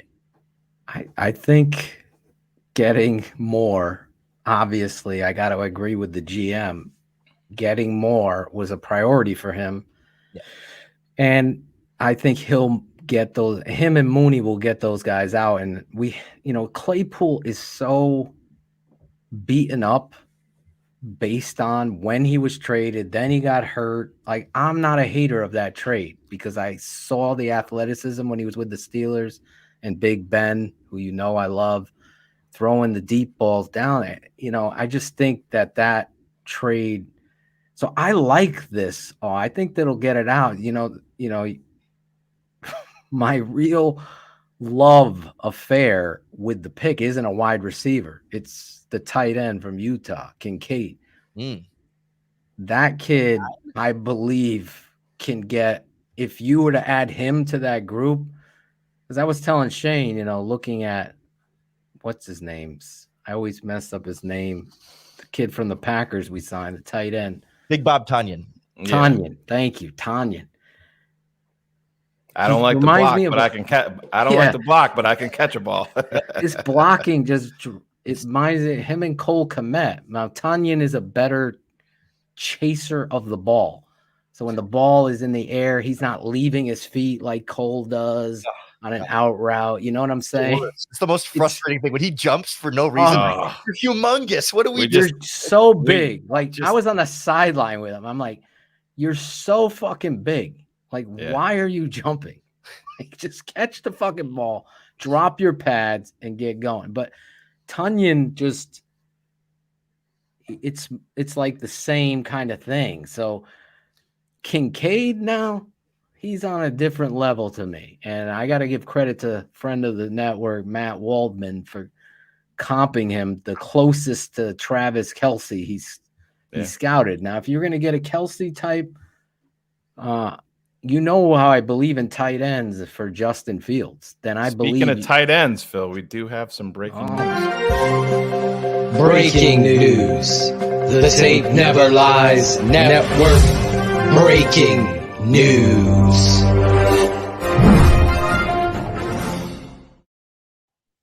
Who's this guy, Lorin? Hello? Holy shit. All right. Hello? Hello? You're on the air, baby. You're on. You did it. You made it. Wow. All right. I got a couple of grievances. Hold on. There he is. You guys don't know how to pronounce my fucking name? I did. No, I thought he said Cotto. He's my... When I was talking, I go, you guys have as much culture as a box of fucking crackers, bro. So listen, and also Lorin didn't tell you guys that I just hit him up on Snapchat recently because I saw where he was. Where was I? Tell him where you were. I don't remember where I was when you apparently he has a thing for he called her well-aged. What I called her was expired woman at some kind of piano bar or something. Okay, so before that, when's the last time? How long has it been before? So that was at the Milwaukee Bucks game, and that was their senior dance troupe. They had a 7-year-old very senior expired. All right. Before that, it was a while. It had been a while. So, if people that don't know, Lorin grew up with us. Oh yeah. Yes. I'm essentially his father. So the last time he hit me up before that, he was attempting to find the clitoris. I know. He asked you guys too. So I'm guessing he found it because Phyllis must have shown him where it is, right? Phyllis has a lot of experience. He's put away a lot of eggplant. Hey, there you go. Yep, I like it. Hey. A double. Right turn. Cotto comes on, throws the whole show. It it seemed like he had a great night, though. And listen, you turned out a lot more handsome than I expected, man. Thank you. That was not one of my best loads. He's proud of his son. My mom was worried too, but you guys made it happen, so I appreciate that. Yeah. I was trying to put this together. I reached out, reunion. I reached out to Lorin, and we came to an agreement on a date and a time, and I'm like, man, I got to hit up Jose, and we got to get the band back together for a little bit and see how it is. I had a feeling you would do something like this, but then you never said anything. Like I thought you'd be like, "Hey, we're gonna have you and Jose on," and then you said you'd have me on, and then I was like, "Okay, maybe, I don't know." But then I talked to Jose, and I did an audio check last night until his phone died 7 minutes into the audio check. But Viva Mexico! I'm on Mexican Wi-Fi still. You know? But yeah, this is what our podcast sounded like years and years ago. You know. This right here. When no one could see in the us. fucking laundry room, hiding from my psychotic fucking ex-wife. It was great. She sounds Peruvian, Jose. Listen, since then, I've toured all of fucking South America since then. It all tastes good, but it's all bad for you, man. I say a lot of really bad shit sometimes. When I said she sounds Peruvian, like 7 seconds after that, you're canceled. Like, can't fucking say that shit, bro. No, it's all right. I tried to save you, but you're canceled. I know you're canceled. Oh, Michael Irvin. Lorin is safe because he's half Puerto Rican. Oh, man. Wow. Jose, Cotto, and Lorin Cox. If you just tuning in, both of these guys, this is the band started like this. And getting it back together here on a Wednesday night in March. In the off season, Jose, real quick, how have you been and what are you up to, bro? Doing great, man. Just keeping busy. I'm running the rat race like everybody else. How's your daughter? She's doing great. She's 12 now. She's talking up a storm. She likes to sing. My son's in high school now. He's goes to a trade school. He's gonna be an HVAC technician. So again, Viva Mexico. I actually thought of Jose because his boy Jonathan Bullard signed yesterday. Yeah, Jonathan Bullard is still in the league, papi. Not smart.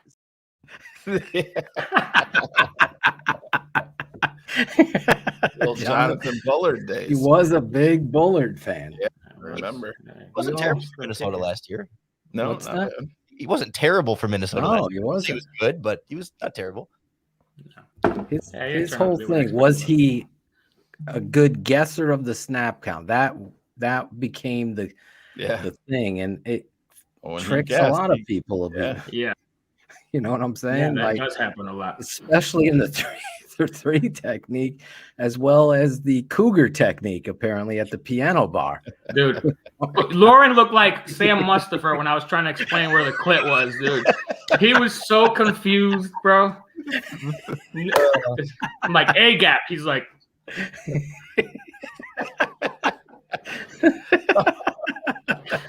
He's grown. How old are you now, Lorin?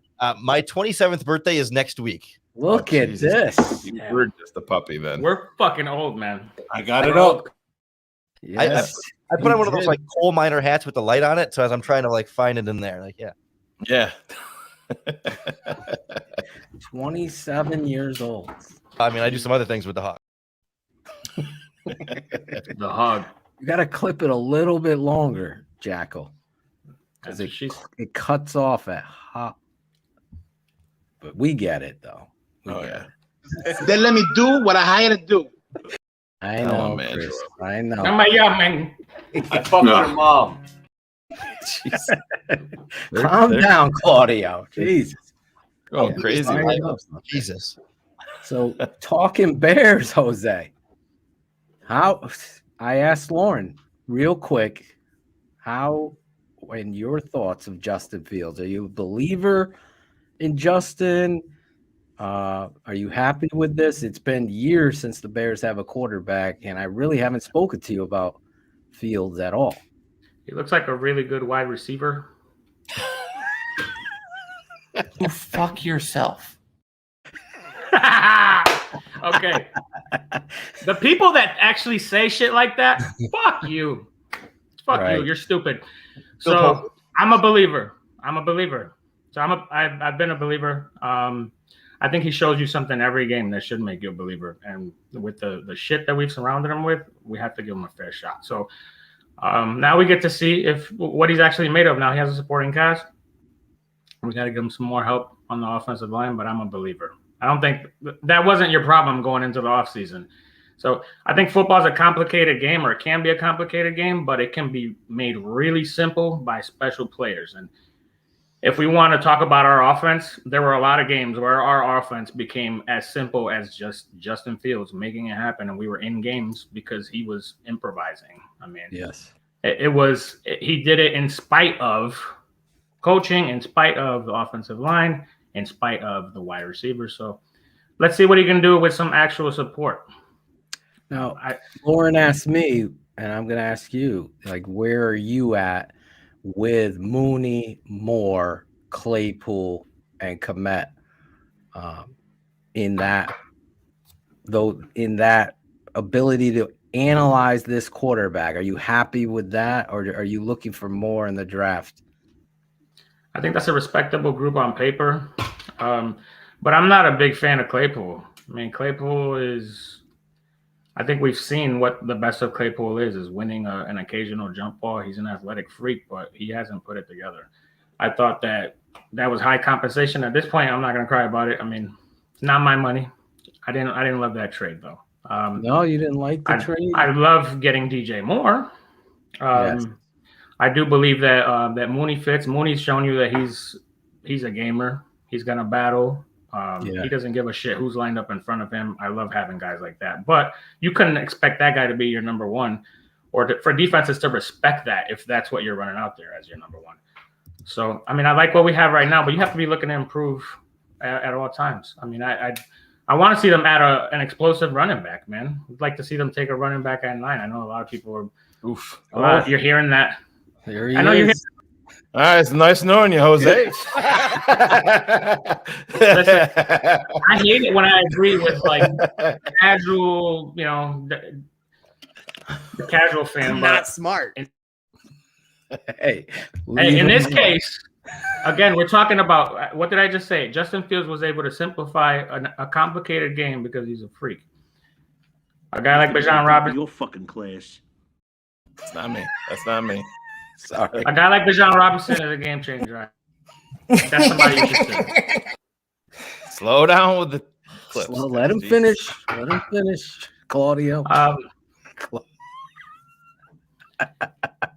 like taking a pass rusher there, but we don't know how the top of the draft is going to shake out. So that's the thing. No tackles. Haven't filled the role of pass rusher yet. Yeah.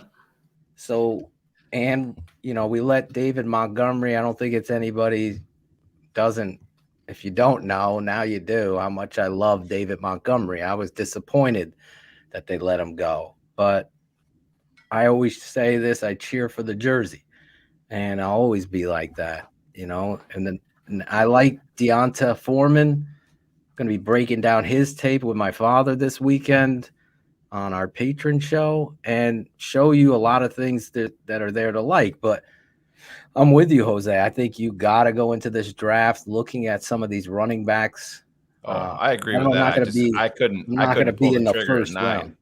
Either could I. Lorin, are you there? Yeah, I don't like Bijan Robinson's great, but like Tajay Spears in the 4th round can do not all the same things, but like enough of the same things. Like I don't need my running back to be special when Justin Fields is special. I need my running back to be good and like it'd be nice to have a running back that can catch balls out of the backfield and like pass protect because Foreman and Herbert can't. But like and somebody better than Travis Homer. But yeah, I don't know if the value is quite there for me. Even though I do like Bijan Robinson and think he'll be very good, but it's not so strong or such a big upgrade there that I just absolutely have to do it. I think the value is better at other spots. Could you be talked into Gibbs at 53 if he lasted? I could. Depends on. I don't know. I could. I definitely could. Yeah, I'm a big Gibbs fan, but Gibbs reminds me a lot of Kamara, a lot. Yeah, that same kind of quick, slick. I don't even know what it's it's just so slick and skinny in a hole. Yeah. And then to be able to catch the ball out of the backfield and gather that much speed. But I mean, in my world right now, the first, what do they have? 4 in the top 64, right? Yep. Isn't that how that works out? Yeah. It's offensive line and then defensive line. It really could work out that way. Yeah. I mean, that is what lost you a lot of games last year. Yeah. Exactly.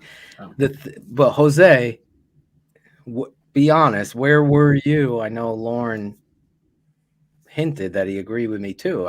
I was expecting wide receiver last year, top of the second round, and that would be their focus, playmakers for Justin. Obviously, they didn't do that. They went defense. Here they are at 9. Biggest needs. I think that would be a good idea. Let's go around your biggest need right now for the Bears, Jose. Right now, they signed 2 linebackers. They got their right guard and Nate. I believe they're going to put Teven to right tackle. I think that's a layup. I don't feel great about tackle, but I still think that pass rusher is still the most pressing need on the roster, most definitely. So you go pass rusher. Lorin? Yeah, I'm the same way. But it depends on whether you're going to put DeMarcus Walker as a 3 tech or an edge rusher, because he can do both. Oh, I think he's got to be a 3 tech. Definitely a 3. Yeah. I feel like that's going to be the case, but they like longer, bigger edge rushers too. But assuming he's a 3 tech and he and Billings are going to be your 2 starters there, edge rusher is huge primary need number 1.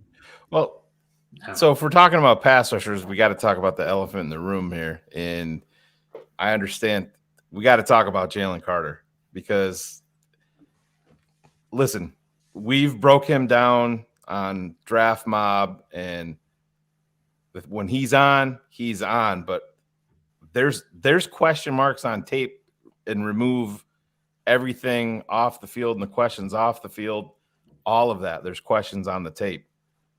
Where do you think this team is going to be? I mean, he's part of your 30 visit. They're going to sit down with him.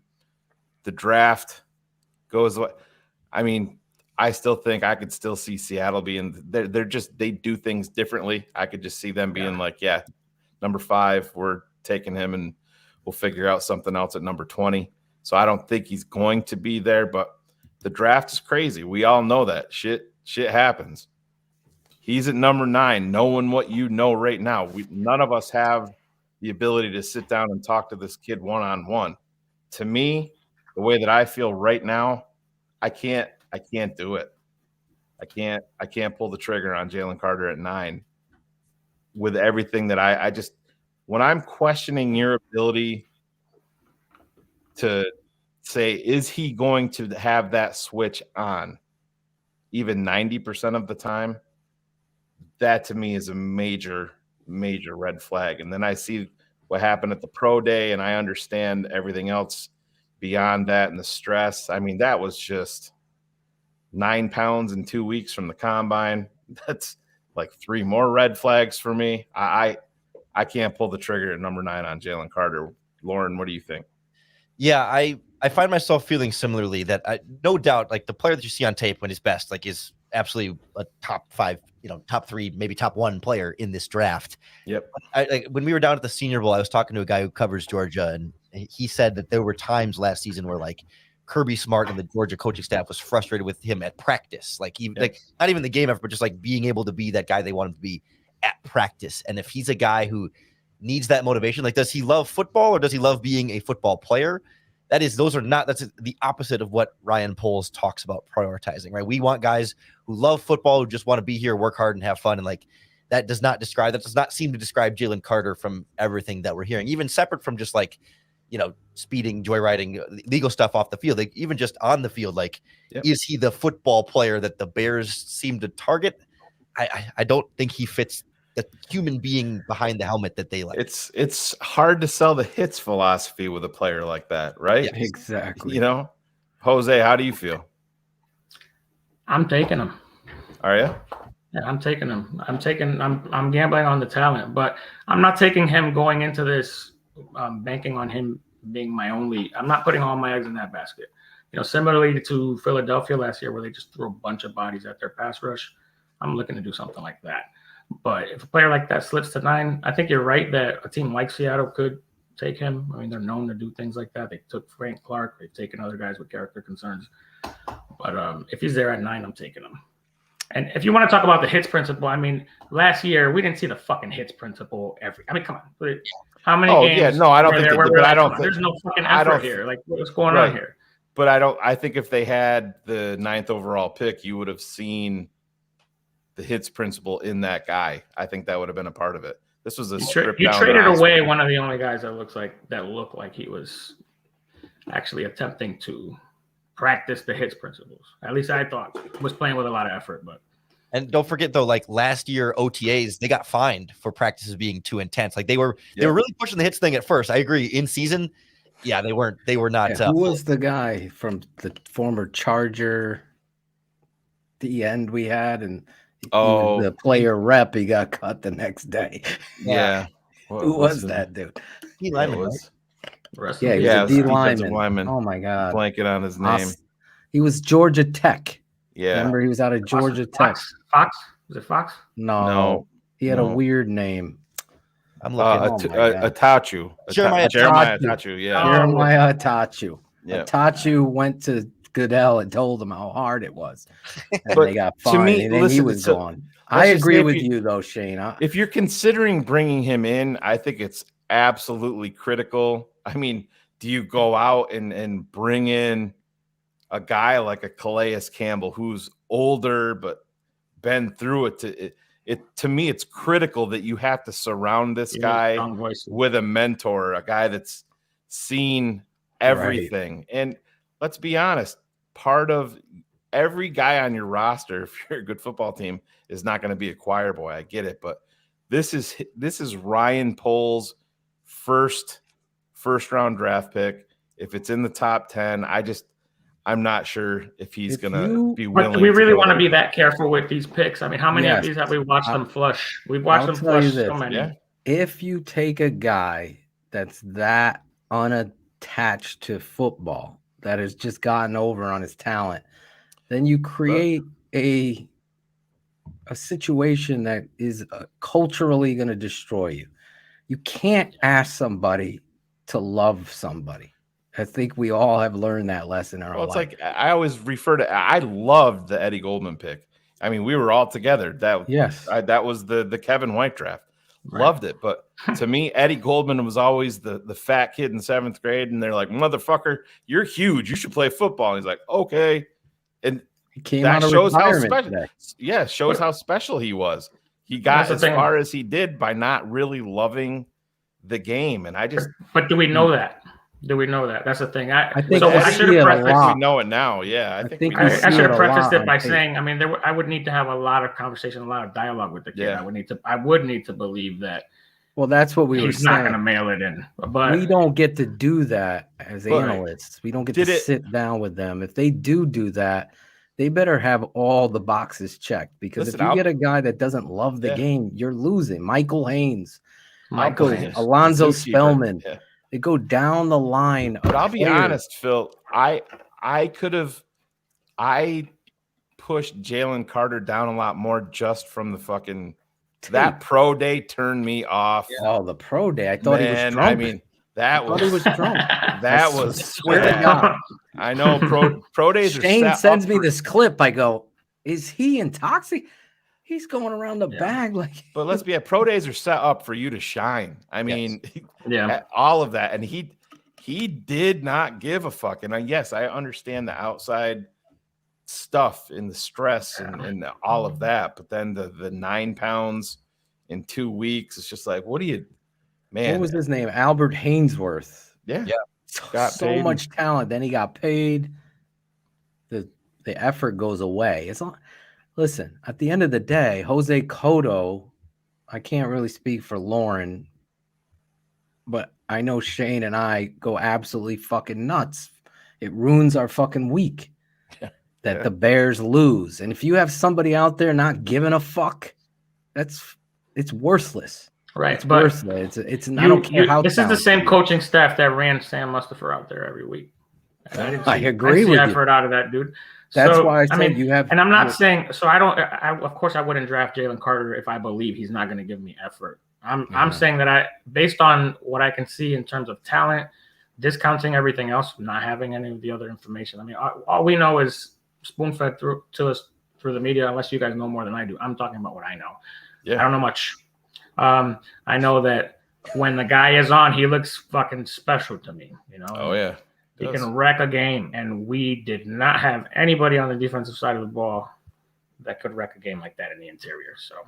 So if you're talking pass rushers, I mean, are you willing?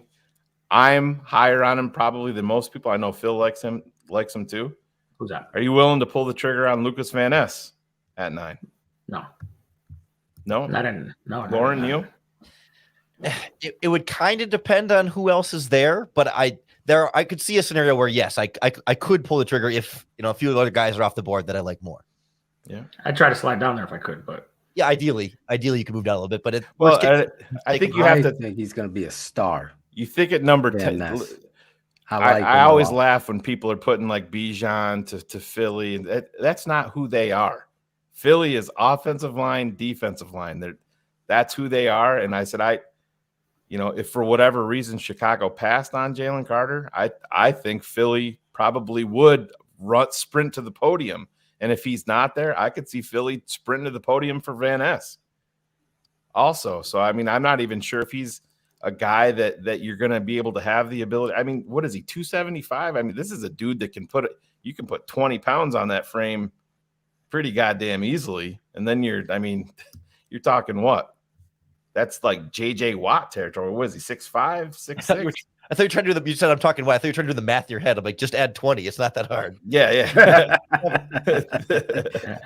I've never been good at numbers. Lorin's used to handling those 290 hogs. I mean, I do some other things with a hog, but there it is.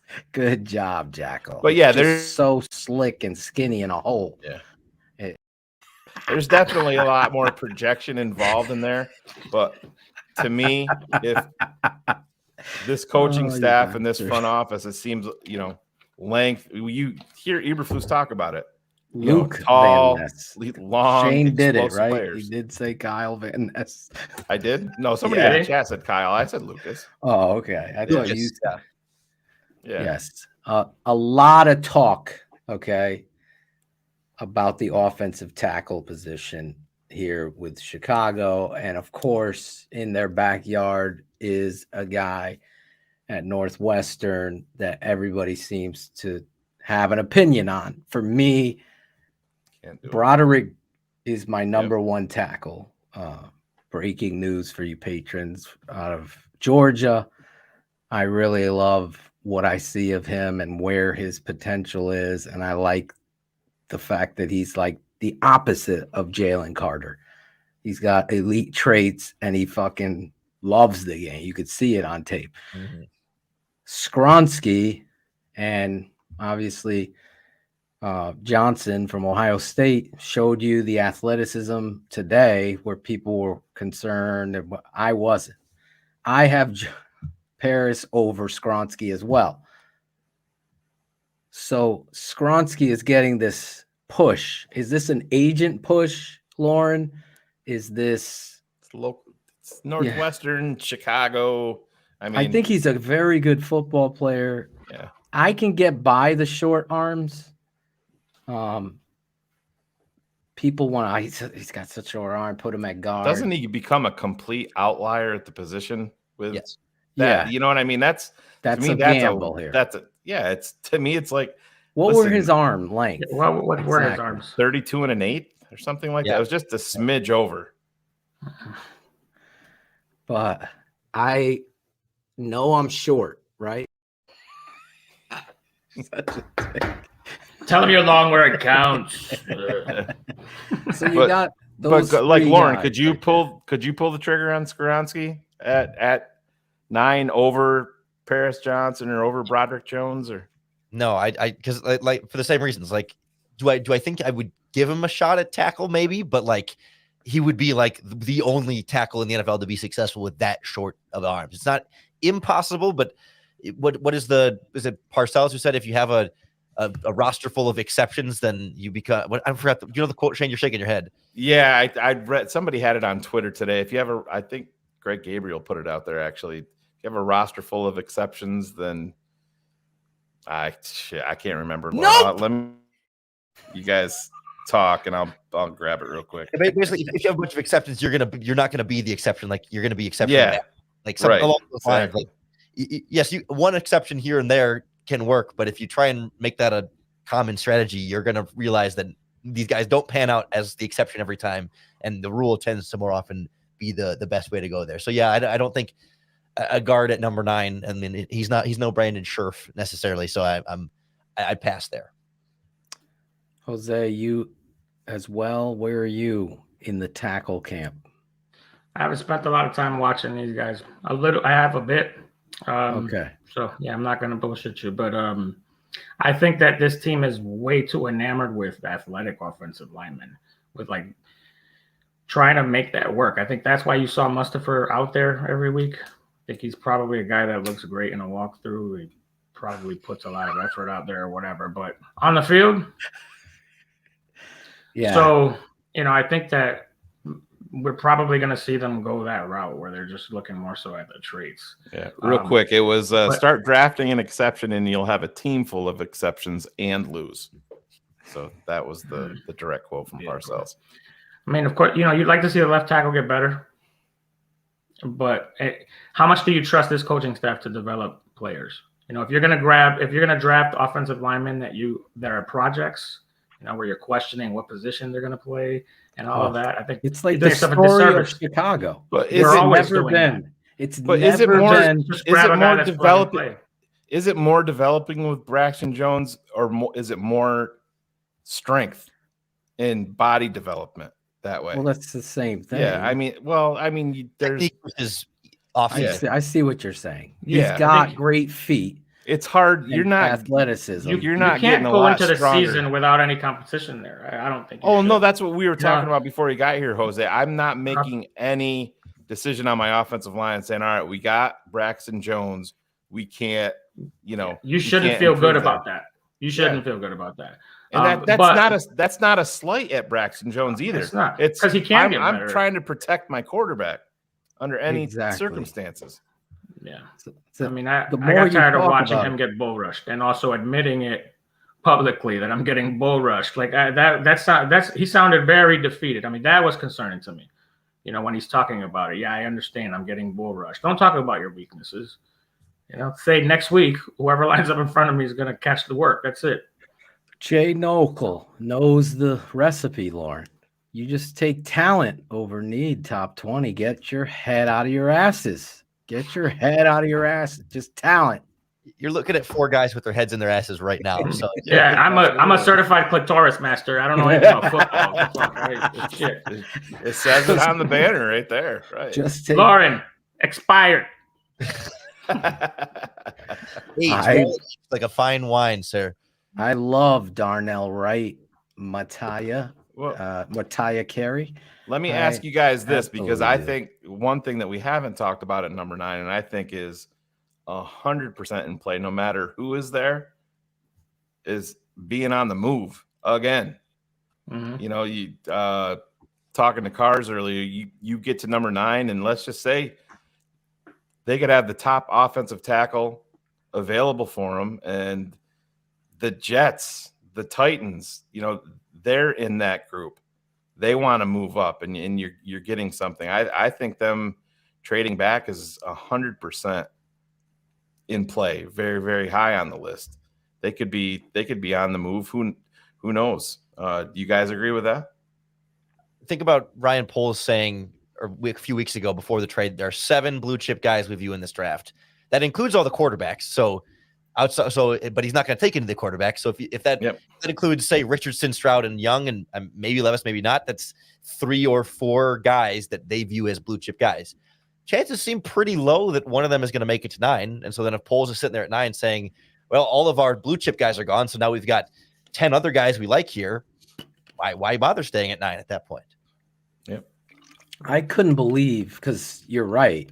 He did admit that. I forget who asked him the question. It was a good one. I think it was. I assumed that it wasn't. Yeah, I think Pat Finley did, but the way that I he's read it putting was the that it blue might. chippers at quarterbacks as well. I think it included. I think it could include a quarterback. Yeah, that's what I'm not trying sure to it say. includes 3. I'm not. I Yeah, definitely don't exactly. think it includes 4. I mean, he didn't say how many. He just said it. Yeah. He admitted that yes, quarterbacks. Maybe I'm saying 2. Yeah. I'll give 2. I don't know how the fuck you could put Will Levis in that. I'm just not. I'm not a Levis guy at all. Either am It's I. just- But regardless, point stands. If 1 or 2 of them are quarterback, that's even fewer chances that Sure. any of those guys make it to 9. He Yep. says, "Screw it, I'm out." Yeah. Well, it's a definite. I like where this is going. Let's talk about the edge rusher from Texas Tech. What's his Tyree Wilson? Where are you with him? And that kid could fall there, maybe not fall there. He's one of those guys that's an out. Same, my draft nightmare. Should we do that? Or let's answer Wilson. Where you are with Wilson? I think he's going to be in Detroit. That's what I think. Really. Shane, Detroit's been an off season of taking all my guys. So Yeah. makes sense.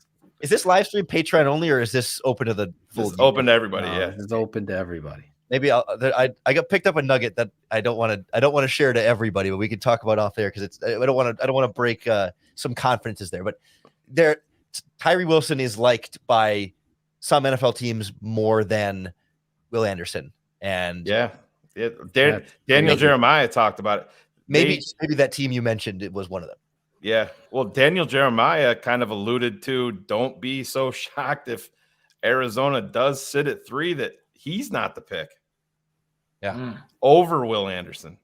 All right. Let me ask you this. Say he drops. I don't see it at all, but go ahead. Would you say if Will Anderson got to 5 and would you make a phone call to Seattle?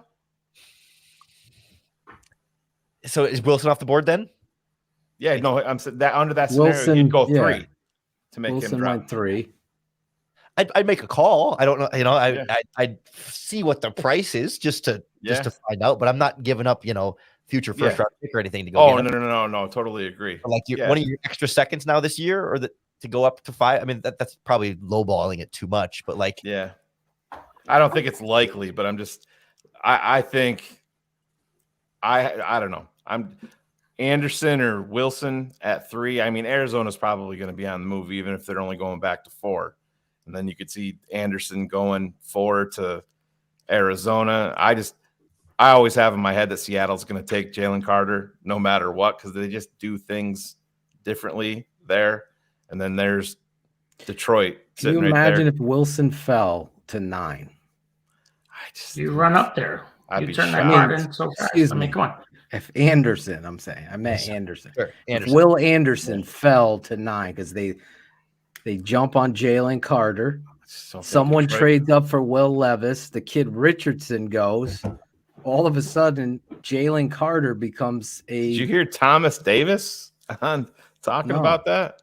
He Yeah, literally Richardson. came right out and said that people in the top of the Carolina Panthers organization are head over heels in love with Anthony Richardson. Now, I mean, Come on. he could be playing the game for his team. Let's be honest, but I think they're going Stroud. But did you hear Josh McCown today at the pro day?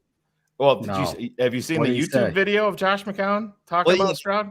Yeah, when he was in the media. But no, today the hot mic caught him hugging CJ Stroud and said, "Hey, when you live in Carolina, we'll go to a basketball court and play pickup basketball." Yeah. You have no place in Carolina. Yeah. There it is. Yeah. The CJ Stroud odds for number 1 overall pick shot way up right after that. Yeah, I bet. But I was like, But I would be shocked if it absolutely wasn't. floored. I just can't see Detroit, Vegas, and Atlanta all bypassing those if Anderson or Wilson were. I mean, we were lucky Listen, enough the way weird to get the shit number happened. 1. Aaron Get the number Donald 1 dropped pick, all but- the way down to where he dropped. Yeah, but there was reasons because of the height and all of that shit. Now, let me ask you this. You bring it up. Could Yeah. you Can we take get Will Anderson smoking marijuana before we get a shot of that, please? Could you guys pull the Yes, trigger? yes. I know Phil says He could. I could not pull the trigger on Cansey at 9. Jose? On who? The Pittsburgh defensive tackle, Kalijah Cansey. Oh, no way. No, absolutely not. Yeah. At 9? No. I couldn't either. No, he's not Aaron Donald. I mean, I know that it's so easy to compare him because of obvious reasons, but Lorin, could you do it?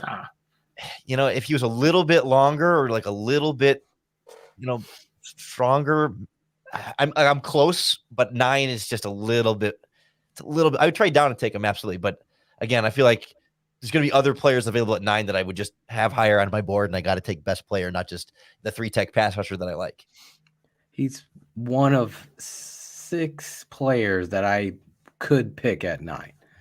That's Shane. Spoiler alert. You only get 5. I only get 5? Okay.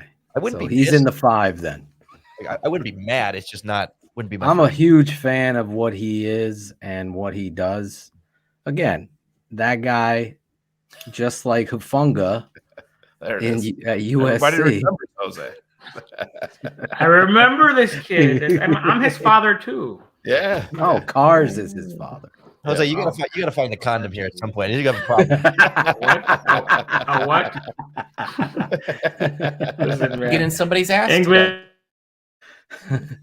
English is a second language, and we didn't go over that word. But some guys are football players.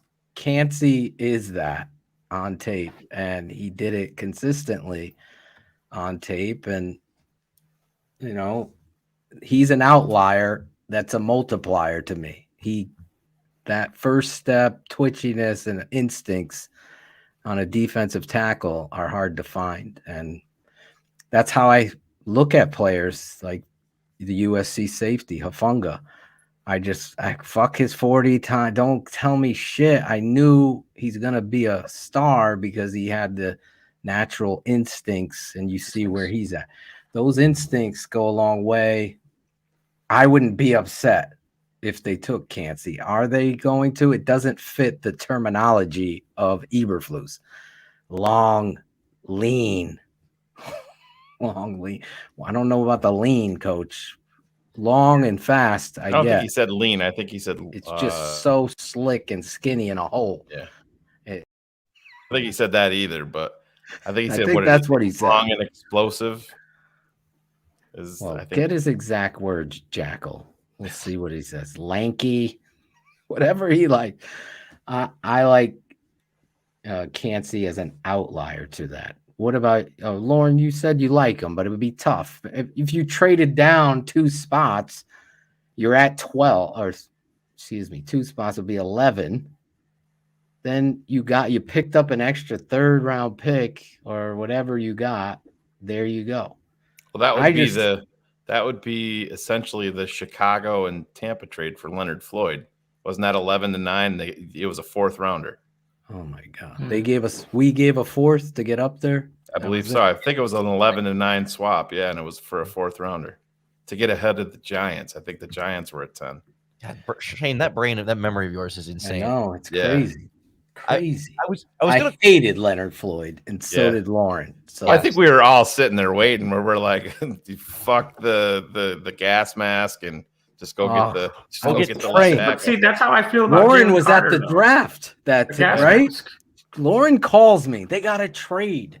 Yeah, he's on the phone, and I'm like on my knees. I could see it in the old house on the carpet in the basement.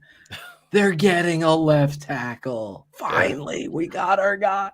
They fucking take Leonard Floyd. I remember Daniel Jeremiah on that broadcast. He's like, Tunsil. "Man, you put Tunsil in there. You got Kyle Long. Now you're cooking on that offensive line, and then boom, it's Leonard Floyd." But nobody did it. Did it.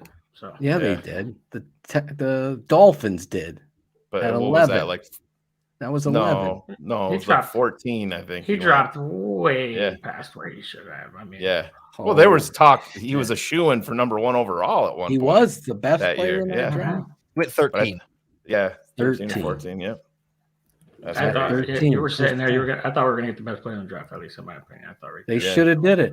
So it doesn't really bring you because Tunsil's tape didn't show me what Jalen Carter did. Massive no, Bear Truth. No. I don't think anybody here would. He's not a 4-3. No. He's going to get trained. And I liked him in the draft, obviously. But You remember that? Yeah, I don't remember that.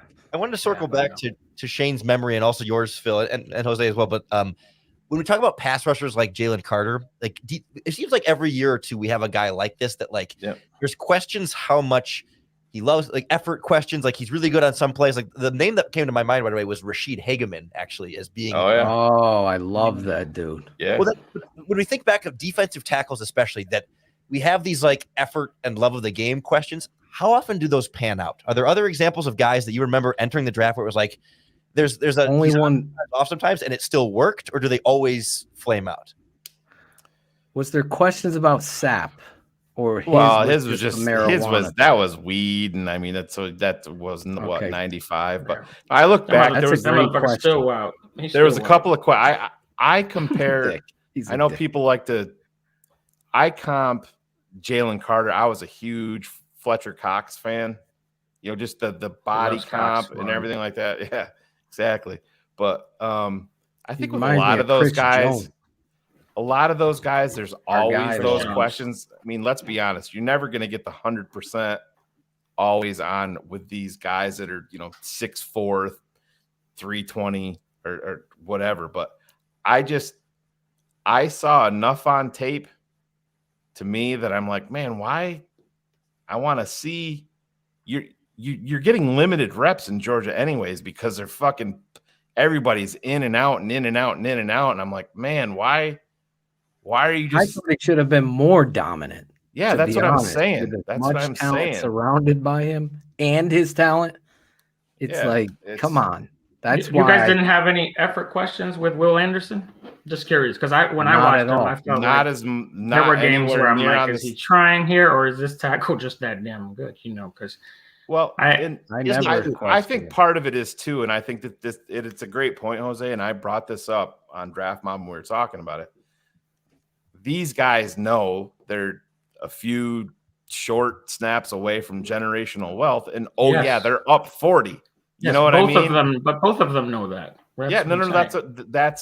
That's what I'm saying. But Lorin brought up, even in practice, they're trying to even get this dude to do things in practice, and then there's the off-field stuff you have to throw on top of it. But then you have the ultimate fucking job interview, and you just don't give a fuck. They bombed the shit out of that, obviously. Yeah, it's just that.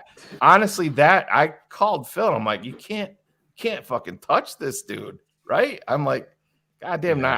Did they reschedule another pro day? Somebody had said that they're going to try to do another one, but that's a bad idea. Why are we catering to this shit? Yeah. Like the guy, you're the Chicago Bears. You've been a armpit in regards to living and breathing football because of this fucking he's finally gone, right? And you have a new president there, you got a new culture, a GM, you had the first overall pick, you traded back. There's a lot of great things. Now you want to try and roll the dice in a crapshoot to begin with somebody who is going to have this negative media attention to him because of what happened in Georgia and the families, God bless the families that lost their children and that terrible incident. And then you have this guy, he's on probation. Does he love the game? He goes to the old, everything about the guy reeks, but let's just try it. Like, no. The Chicago Bears aren't the Seahawks. They aren't right now. You need to find pillar cultural pieces. And so here's another interesting thing. I listened to Rick Spielman. He's doing what's his podcast? 13? Oh, the draft. Yeah, it's like first and 10 or something like that. But Rick Spielman's on there talking about it. He keeps on referring to it almost every single week, that everybody's going to be surprised. Now, Matt Miller came out and said he's going to go a lot lower than anybody's expecting, but it's also Matt Miller. But Rick Spielman said this guy is the ultimate wild card. He feels like he could go to number 10 at Philly, and that's Breese from Clemson. Oh, you're stealing my next question. Go ahead. But it's another guy that we broke down. Now, to me, the medicals are 100% going to come and play there. You love the story, everything that he went through with his sister, passing away from brain cancer and all of that. But how do you feel about him, Lorin? Is that a guy that you could be? Breese. Yeah, Brian Breese from Clemson. Yeah. Now Rick Spielman has it. Rick Spielman keeps on connecting him to Philly at number 10. Yeah, I mean, there's obviously the upside is there, right? Like, I mean, he's explosive. He can do a lot of different things, but it's kind of a weird. The way he was deployed at Clemson was kind of weird. Like, you feel like you can just kind of let him pin his ears back and do some real damage there. Like the physical tools. Exactly. Are there. They didn't. They played him 2 gap. Yeah. But so then there's a little bit of a projection there for me, and like if I'm drafted 9, like again, like comparison wise, like the 2 offensive tackles are not nearly as much of a projection for me, or even some of the wide receivers. Yep. I agree. like the upside there, but like Phil was talking about, like this is the Chicago Bears. I want foundational guy that I just know. I know what I'm getting, and maybe it's not the highest ceiling in the draft, but like it's a high floor, and I'm getting a player who's going to be here for 10 years and be a high quality starter. Like trade down a little bit, get a little extra draft compensation. I can maybe kind of live with some of the translation question marks there. And I'm at a spot where he's in that tier of players where I wouldn't be pissed. I wouldn't be like, oh, why'd they waste the pick on this guy?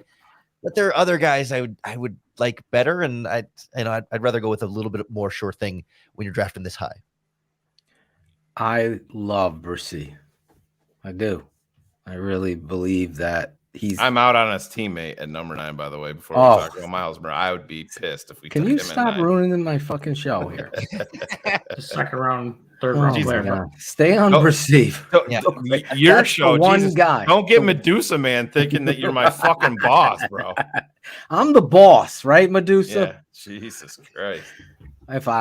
My question is gonna be, and I'll let you guys think of it, the one person that they draft at 9 that just crushes your soul.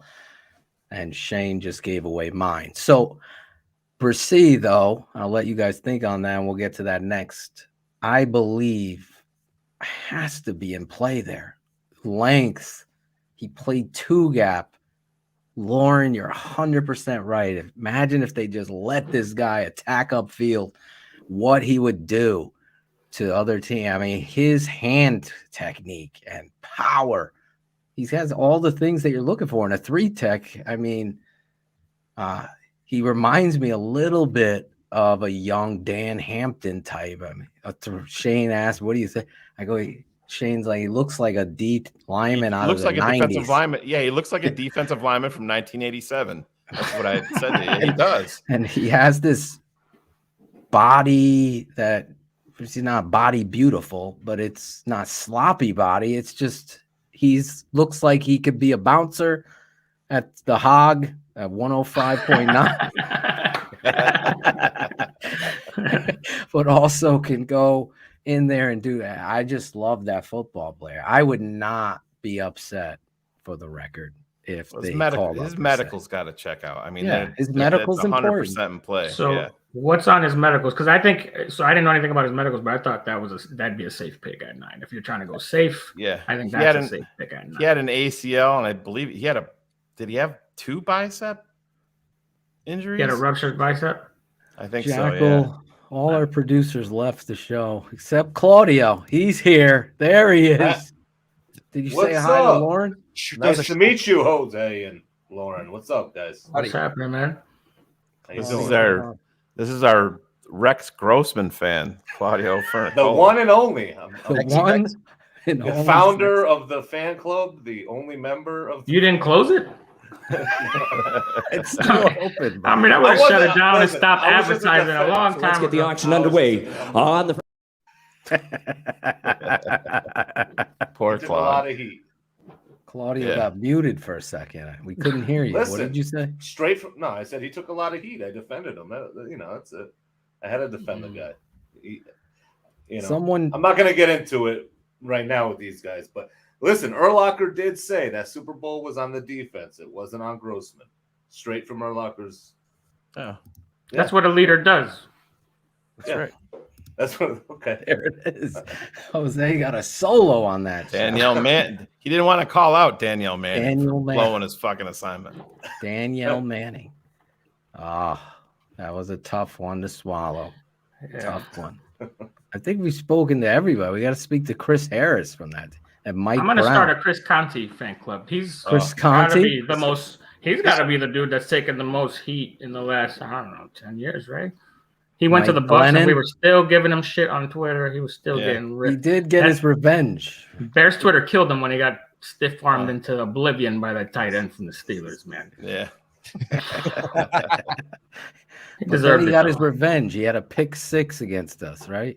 He did. He did. That didn't. Who's been the biggest villain since then, though? I feel like we haven't had a good like Mitch, sort of, but like, and Matt Nagy, the coaches, but players. Matt Nagy has to be the biggest villain. But Like, players, player-wise, yeah, like Sam Mustafer, Charles Leno, and Sam Mustafer. Yeah, I started both of these. Martellus Bennett. I even said in our chat, Martellus Bennett. He was and Brandon Marshall to a lesser extent. There he is. There he is. Yeah, There's Marshall. Ivan. He's not What's up, sleeping. No, not Shane sleeping. said you left the room, went to bed. No, I'm good. Everybody's here. Oh yeah, there you go. Look, Cody there you go. Cody Parkey. Oh, Cody That's a good one. Oh, that's a good one. Yeah. Fuck, we tried to forget it. Son. Get him a TTNL bumper sticker, Claudio. Can't kick a Soldier Bojan. Field. There's too much traffic. There's Remember? too much traffic. You know the helicopters over the stadium watching. Yeah. Oh yeah. Fucking That's helicopters. such a joke this franchise has been, man. Exactly. You can't even make it up how much of a joke it's been. I don't know if Amos is as much of a villain as he just Adrian got- Amos. I think he got I think he wants to by be. us. Yeah. He wants to be, but I don't think. Yeah. I think Bears fans really love I the loved player him. and love what he was about. I thought he was going to be a Bear for a long time, and I wanted them to I be think you so and good. Lauren were the leaders of the Amos fan club at one Yes, point. weren't you me two and guys? Lauren. Yeah, I think I so. still have his cell phone. Should I call him right now? People were Imagine if he picked up. people were AJ. celebrating left, and like when they signed. But he Hawk- was salty when he left. Yeah. He was. I remember Bears fans on Twitter saying, "Hey, haha, Clinton Dix is going to be better than Yeah. AJ." Oh, man. Oh, that was a miss. Awful. Yeah, Old tweets exposed. yeah. That was a miss. Clinton Dix. He was on that team that we won the North with, though, wasn't he? I think Or that's no? the class Jose signed Lauren up for, wasn't it? The Clinton Dix.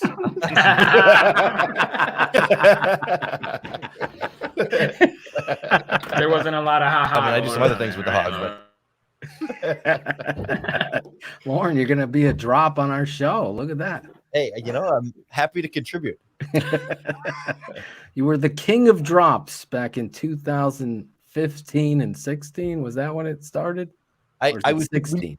When you said the words Mixler and Blog Talk Radio, I was searching in my email to find how back was. 2017 was the last blog or the first Blog Talk Radio emails I had. I didn't find the Mixler stuff yet. I don't know what we used before that, but I remember when the 17 draft, I remember when they took, I can remember Ian Rappaport came on and he's like, yeah, the Bears are trading up and it's for Solomon Thomas. I remember at the time he said that and I'm like, what the fuck? We're trading up. And I remember Gondio wanted, he's a safety in Seattle now. Jamal Adams. Jamal Adams. Yeah. But then when I'm like, this got to be for fucking quarterback, and we all figured it was going to be Watson at that point. And then I thought it was. I was it strutting like it was Watson. And come to find out, Watson, biggest sexual deviant since Lorin Cox. come to find out, Coming on the plane he after did the right Dallas, thing, so, Shane. you know, So I think the mesmerized. more- One of the best drops we got right there. I'm sorry. But come You to get a find out, lot I of mean, drops. Deshaun wasn't even really a consideration. It was Mitch, and Mahomes was number 2, but Mitch was separated by a pretty wide margin, unfortunately. But I can remember that was back in the days we used to go live immediately after the Bears pick, and I remember Phil and Lauren went live, and I called in. I'm like, well, it's not what we expected, but we wanted him to swing for the quarterback at the time. We just didn't think it was going to be that quarterback. Oh God. Jeremy had Roquan as a villain. I guess He's that would be the asking. newest. I don't know. I think he kind of established himself as one at the end. I mean, you love the talent, but he was kind of like, hey man, are you gonna buy in or not? Like you're sitting. I understand you want your money, but you're trying to hold the team hostage that has nothing right now. You know what I'm saying? Like it just, to me, it was always meant to be Roquan being gone. I look back at the Roquan thing and I loved the talent too, but I also think there can be a case made that Roquan may have been one of the most overrated players for the Bears. I mean, we can show you lots on tape with his run fits where he's completely fucking lost. And I'm like, he wasn't perfect. This is the dude, and it's just, I don't know. I'm not trying to shit on the guy when he's gone. Think we had lots of Poles questions. Deserves to get a little credit for. Oh, totally agree. A little credit, only Surprised because he did say that they put a great offer. I forget the exact words, Lorin. What was it? Outrageous, something.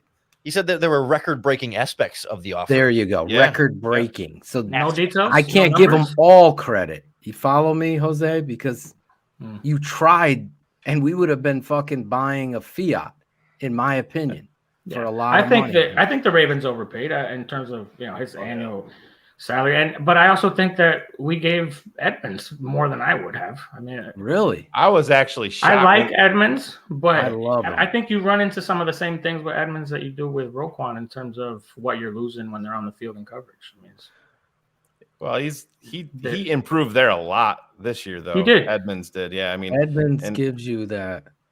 It's still hard to believe he's only 24 years old. That's the part that I can't. That is hard to believe. Yeah, that's he got in Philly 1920. I mean, I do forget that.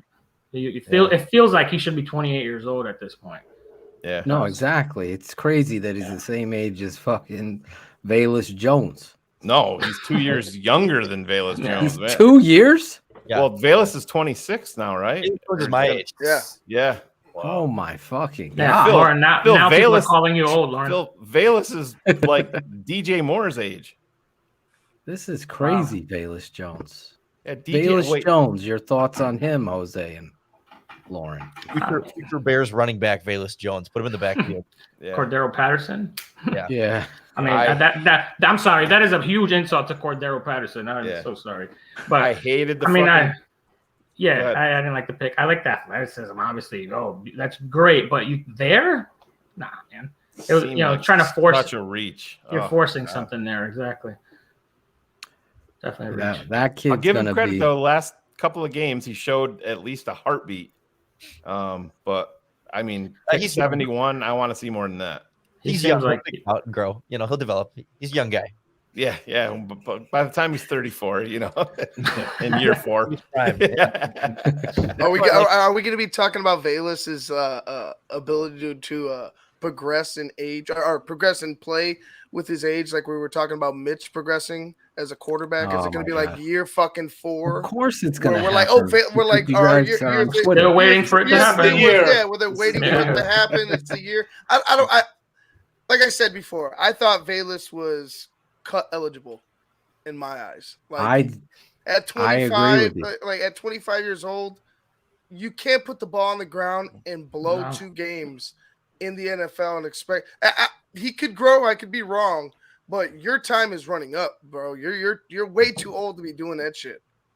When he dropped that ball in Dallas, oh my god, I was like, okay. Enough is enough. He's already fumbled 2 games away, and the Washington game, the Commanders game. I mean, he might do you a favor. The Giants game, yes, you were down by 8, but at least you were going to have the ability to see Justin Fields potentially take you down the field, down by 8, and see if you could do it. But then he fucking muffed it, and I'm like, oh. The Commanders game was the worst. I mean, he fumbled at the 4, and it was a tight game. And you just gave them the ball there. They couldn't. I was worried about him after that. I thought maybe like this dude's getting the fucking yips, and the pig's wasted. Oh yeah, and then he goes and drops in Dallas, the big deep ball down the right side. I'm like, what is this guy good at? Jet sweep? That's what we're gonna do. He's in the game, jet sweep, bubble screen. Like, you're predictable with him out there. So I was with Ivan. I was like, okay, at this point, you can move on from him and put him on the practice squad if somebody Yeah, doesn't pick him up. you were screaming for Dubs at that point, Phil. Oh, I wanted Romeo Dubs. Oh yeah, I was like, that was my guy. That was my guy. Let me ask you guys this in terms of heading, so we're about a month, little more than a month out from the draft. Do you think potentially is there another trade to be made for a, would they call Indy and see if Buckner is available in some sort of deal to give them more ammunition? They've been kind of connected to maybe Lamar Jackson. If that would be their move, do you think that there's another trade out there that Ryan Poles may make, or do you think it's just going to be like 1-year deals and free agency? I know people have been trying to connect Ngakoue here. I guess it makes sense. It's not the absolute perfect fit if you watch him in the run game, but yeah, it's yeah, exactly. But you had a guy like that here last year. You tried that. Yeah. No, I hear you. But do you think that there's another move for Ryan Poles to be made out there? On in the trade market before the draft. Unrealistic. I think you're going to see them move down before all is said and done here. I think they'll move down in the first round. From the draft, he's talking more a player. Are you? Yeah, Lewis. What's the kid? The Oliver. Ed Oliver. Ed Oliver. Yeah, I think that's just. I think that's Twitter myth more than anything. I think people saw the Instagram post. DMs on this. Yeah. Well, go ahead, Lorin. Posted on Instagram a picture of him sacking Rodgers, him sacking Jared Goff, and him sacking Kirk Cousins. And then there was a pause. And later tonight, he posted a picture of him sacking Justin Fields. So like all of this, all of the information is now gone. Like he hit the horror because those were just the teams he had sacks against this year. You look on his stats. It was the Vikings, it was the Lions, it was the Bears. He didn't actually sack Aaron Rodgers this year. It was a previous year, but just happened to be the teams he had sacks, and he was posting pictures of his highlights, basically. Yeah, and Twitter totally. Robert Schmidt sent out a tweet and was like, "We should flip number 9 to Buffalo for number 25 and Ed Oliver." And I'm like, "What the fuck? No, are you Jeepers Creepers?" It's way worse than Jeepers Creepers was my reaction. It's like, that's a position of need and a premium player. I'm like, he's not a premium player. It doesn't make any fucking sense. My father was like, "You shit in your hat and get the hell off the field." Sorry, Robert Schmitz. He's okay, but I'm no fucking way. I think Buckner's a different story, though. Buckner's a different story. If Buckner's available for a reasonable price, you have to try to make that happen. I thought, if you moved with the Colts, that would be, what did he call these? What did Poles call DJ Moore?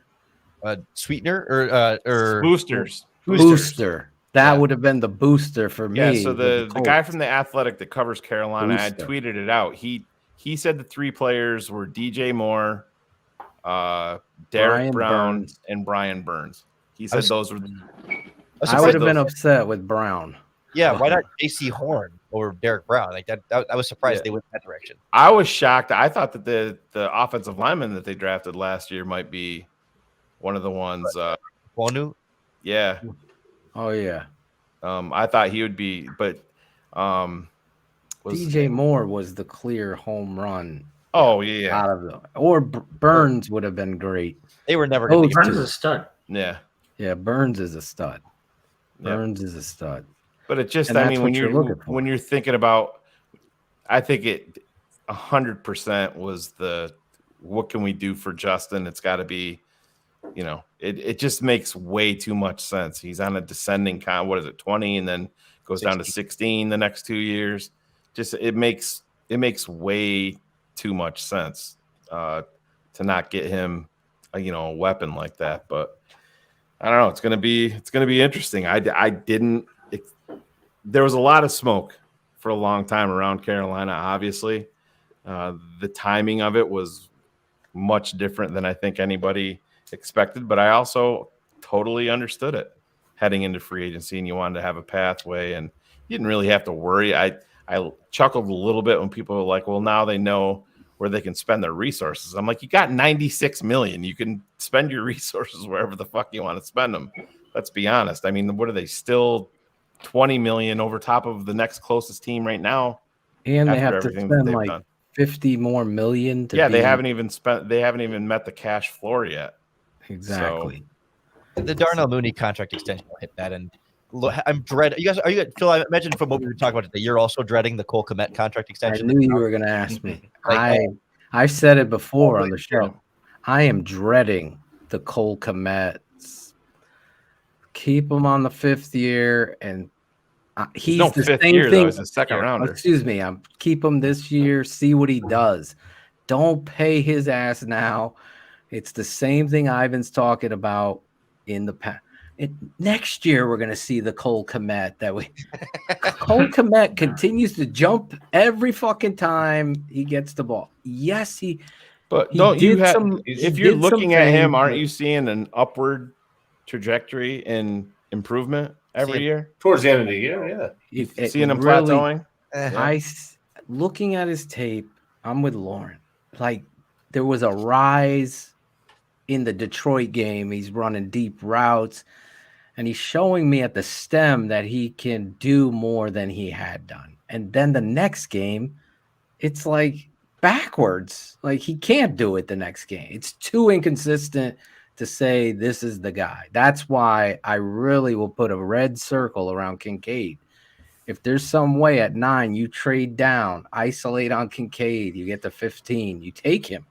And then understand that you're getting another one and you're focusing on offensive line. I mean, Kincaid to me is somebody can go tight end, man. He's such a fucking difference maker. I love Kincaid. I don't think they can go. I think you could because what Lauren's asking, if you're going to get those safeties out of there, if you get a guy like him, I get it. He's the opposite of Kmet.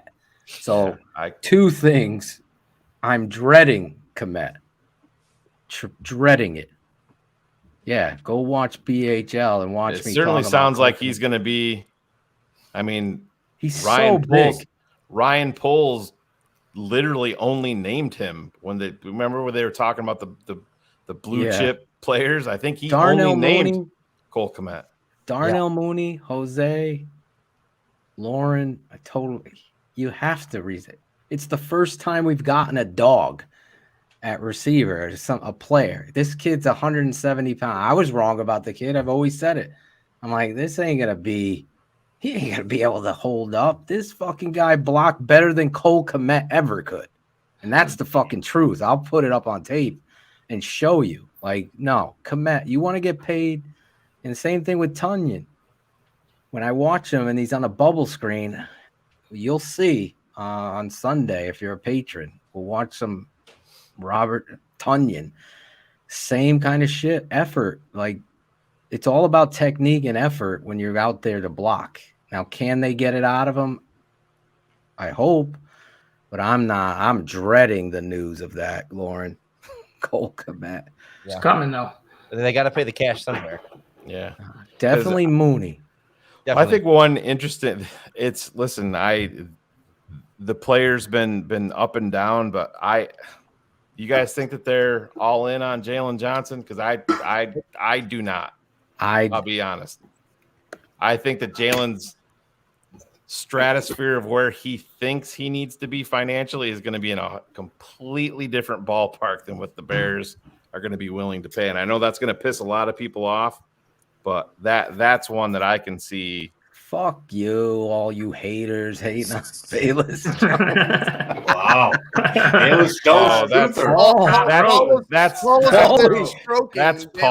The fucking wheels fell off his trailer and he takes it out on everybody else. It's weird. It's weird. Out of all the players on the team, he decides to stroke Bayless Jones. That's like Mike and Rex. If you praise somebody, Paul's going to come into the comments and say that guy sucks. And if you say somebody sucks, like Paul's mother, then he's gonna fucking praise him.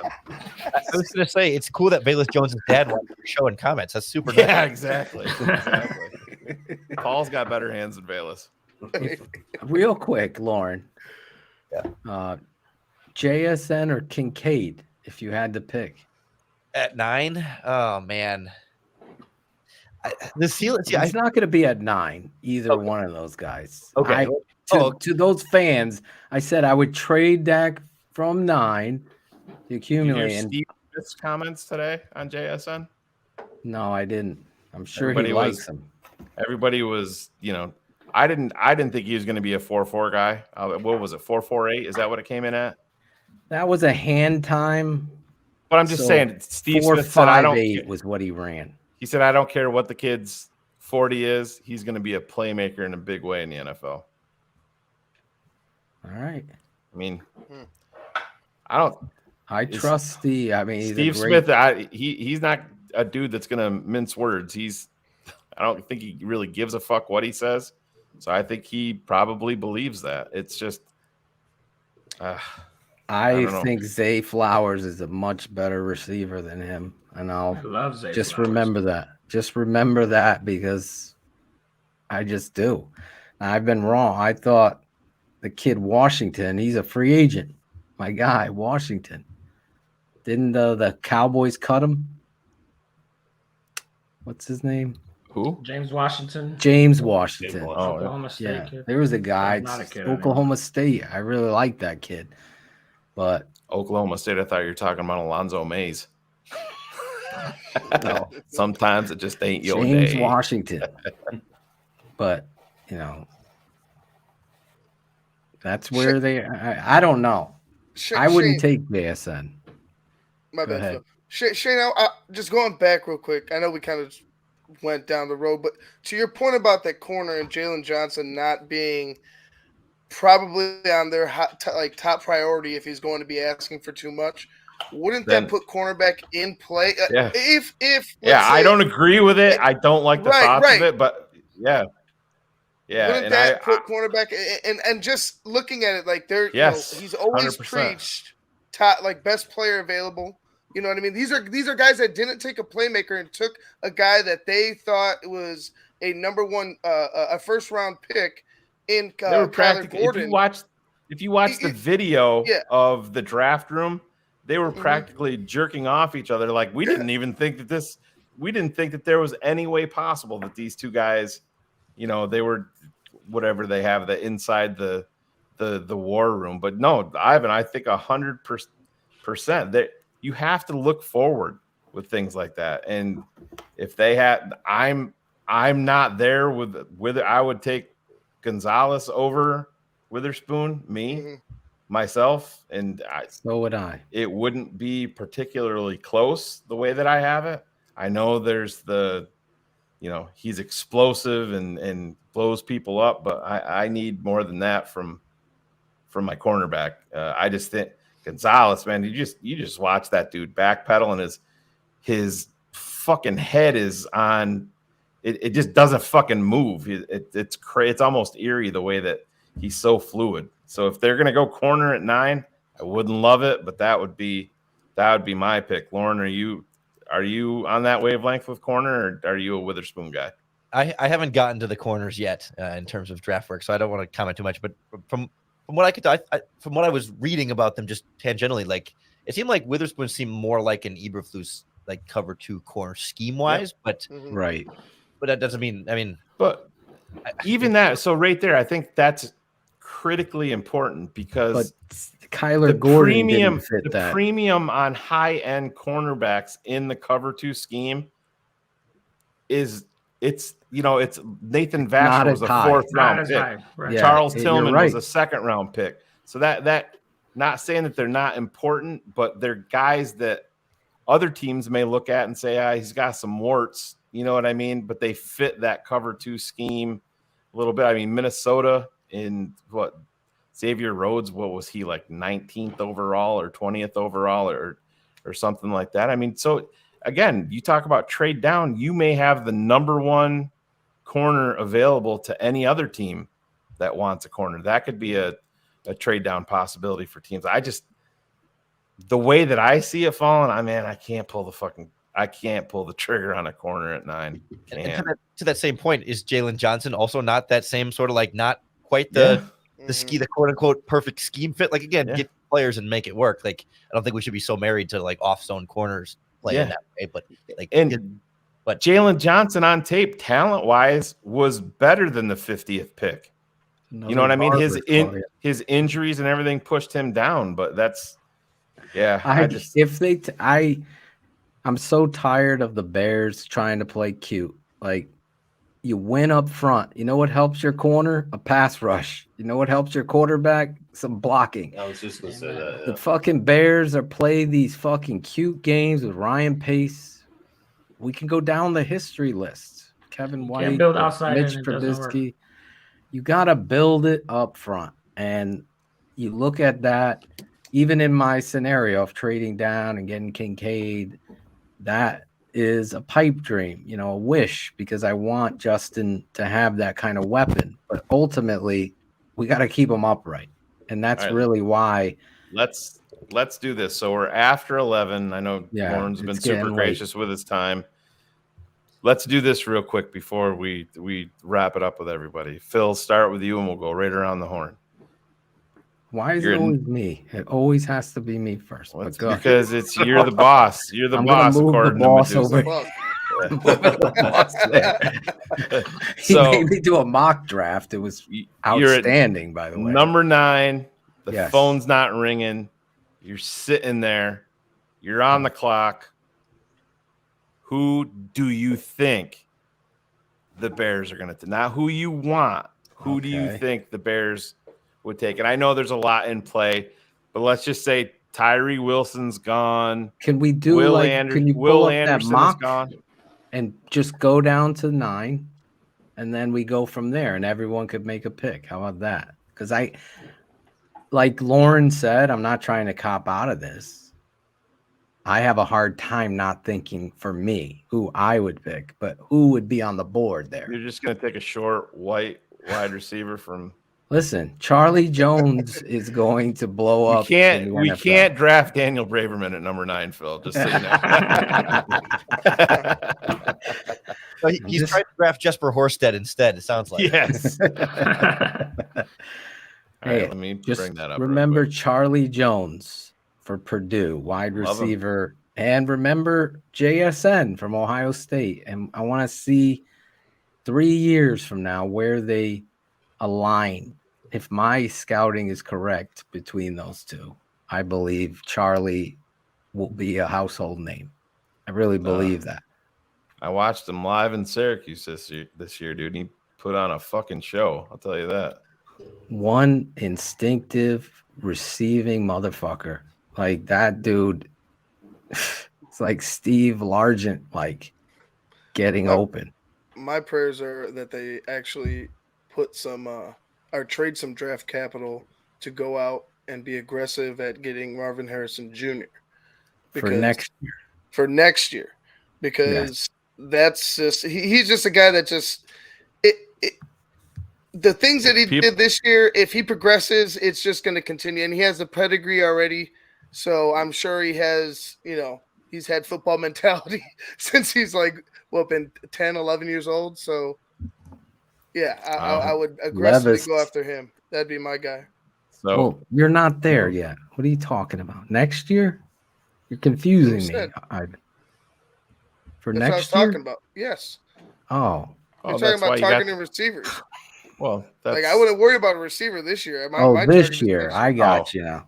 Yeah. I think they're still in play. Go get my guy Hutchison or Wilson from Stanford. Those are my two. And then Charlie Jones is another guy, but some guys a little bit later. I'm gonna get a receiver later.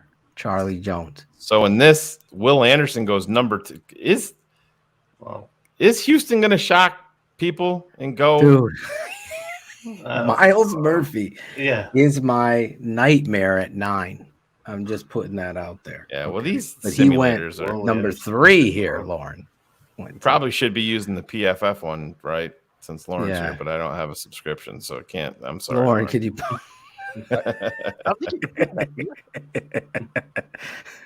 Actually, yeah, Lorin, you can bring. You want to bring yours up? I don't. Do you have to pay for the PFF simulator? I don't know. I thought you had to. I thought there was like a. I think maybe. All right.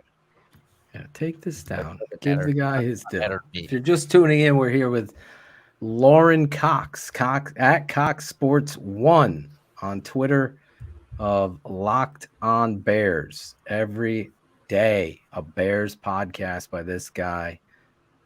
And our guy, Jose Cotto, the clitoris master. From Lauren's mother's basement. Yes. Jose Cotto. We're bringing it back to 2017 with our guys, the family. How it all started. If you're just tuning in, you want to listen to the top of the show as we take you back and how Lorin and I started Bears Hour Live, a live call-in show. First one of its kind. And this has now, that was the impetus to where we are now. And TTNL Network, Lorin. Have you heard of us, Lorin? No, what's it called? I look back. The first Mixler stuff was August of 2016 is when our Mixler. Wow, that's what I thought. 2016. I think we did Blog Talk Live was after, like, once we were going on Mixler for a little while, and then we tried to switch over to that, and Blog Talk Radio or whatever they called it back then. I don't know. Dude, that was such a fun time back then doing that stuff, and the parrot would call in. Shane. AJ. AJ's still out there, right? What was his famous line, Shane?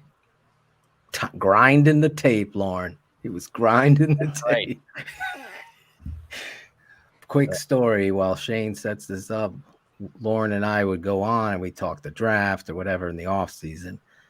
And then we talk the games, obviously. Holy shit, that's fast. That fast, Lorin. Jesus. What's his 40 time? Yeah.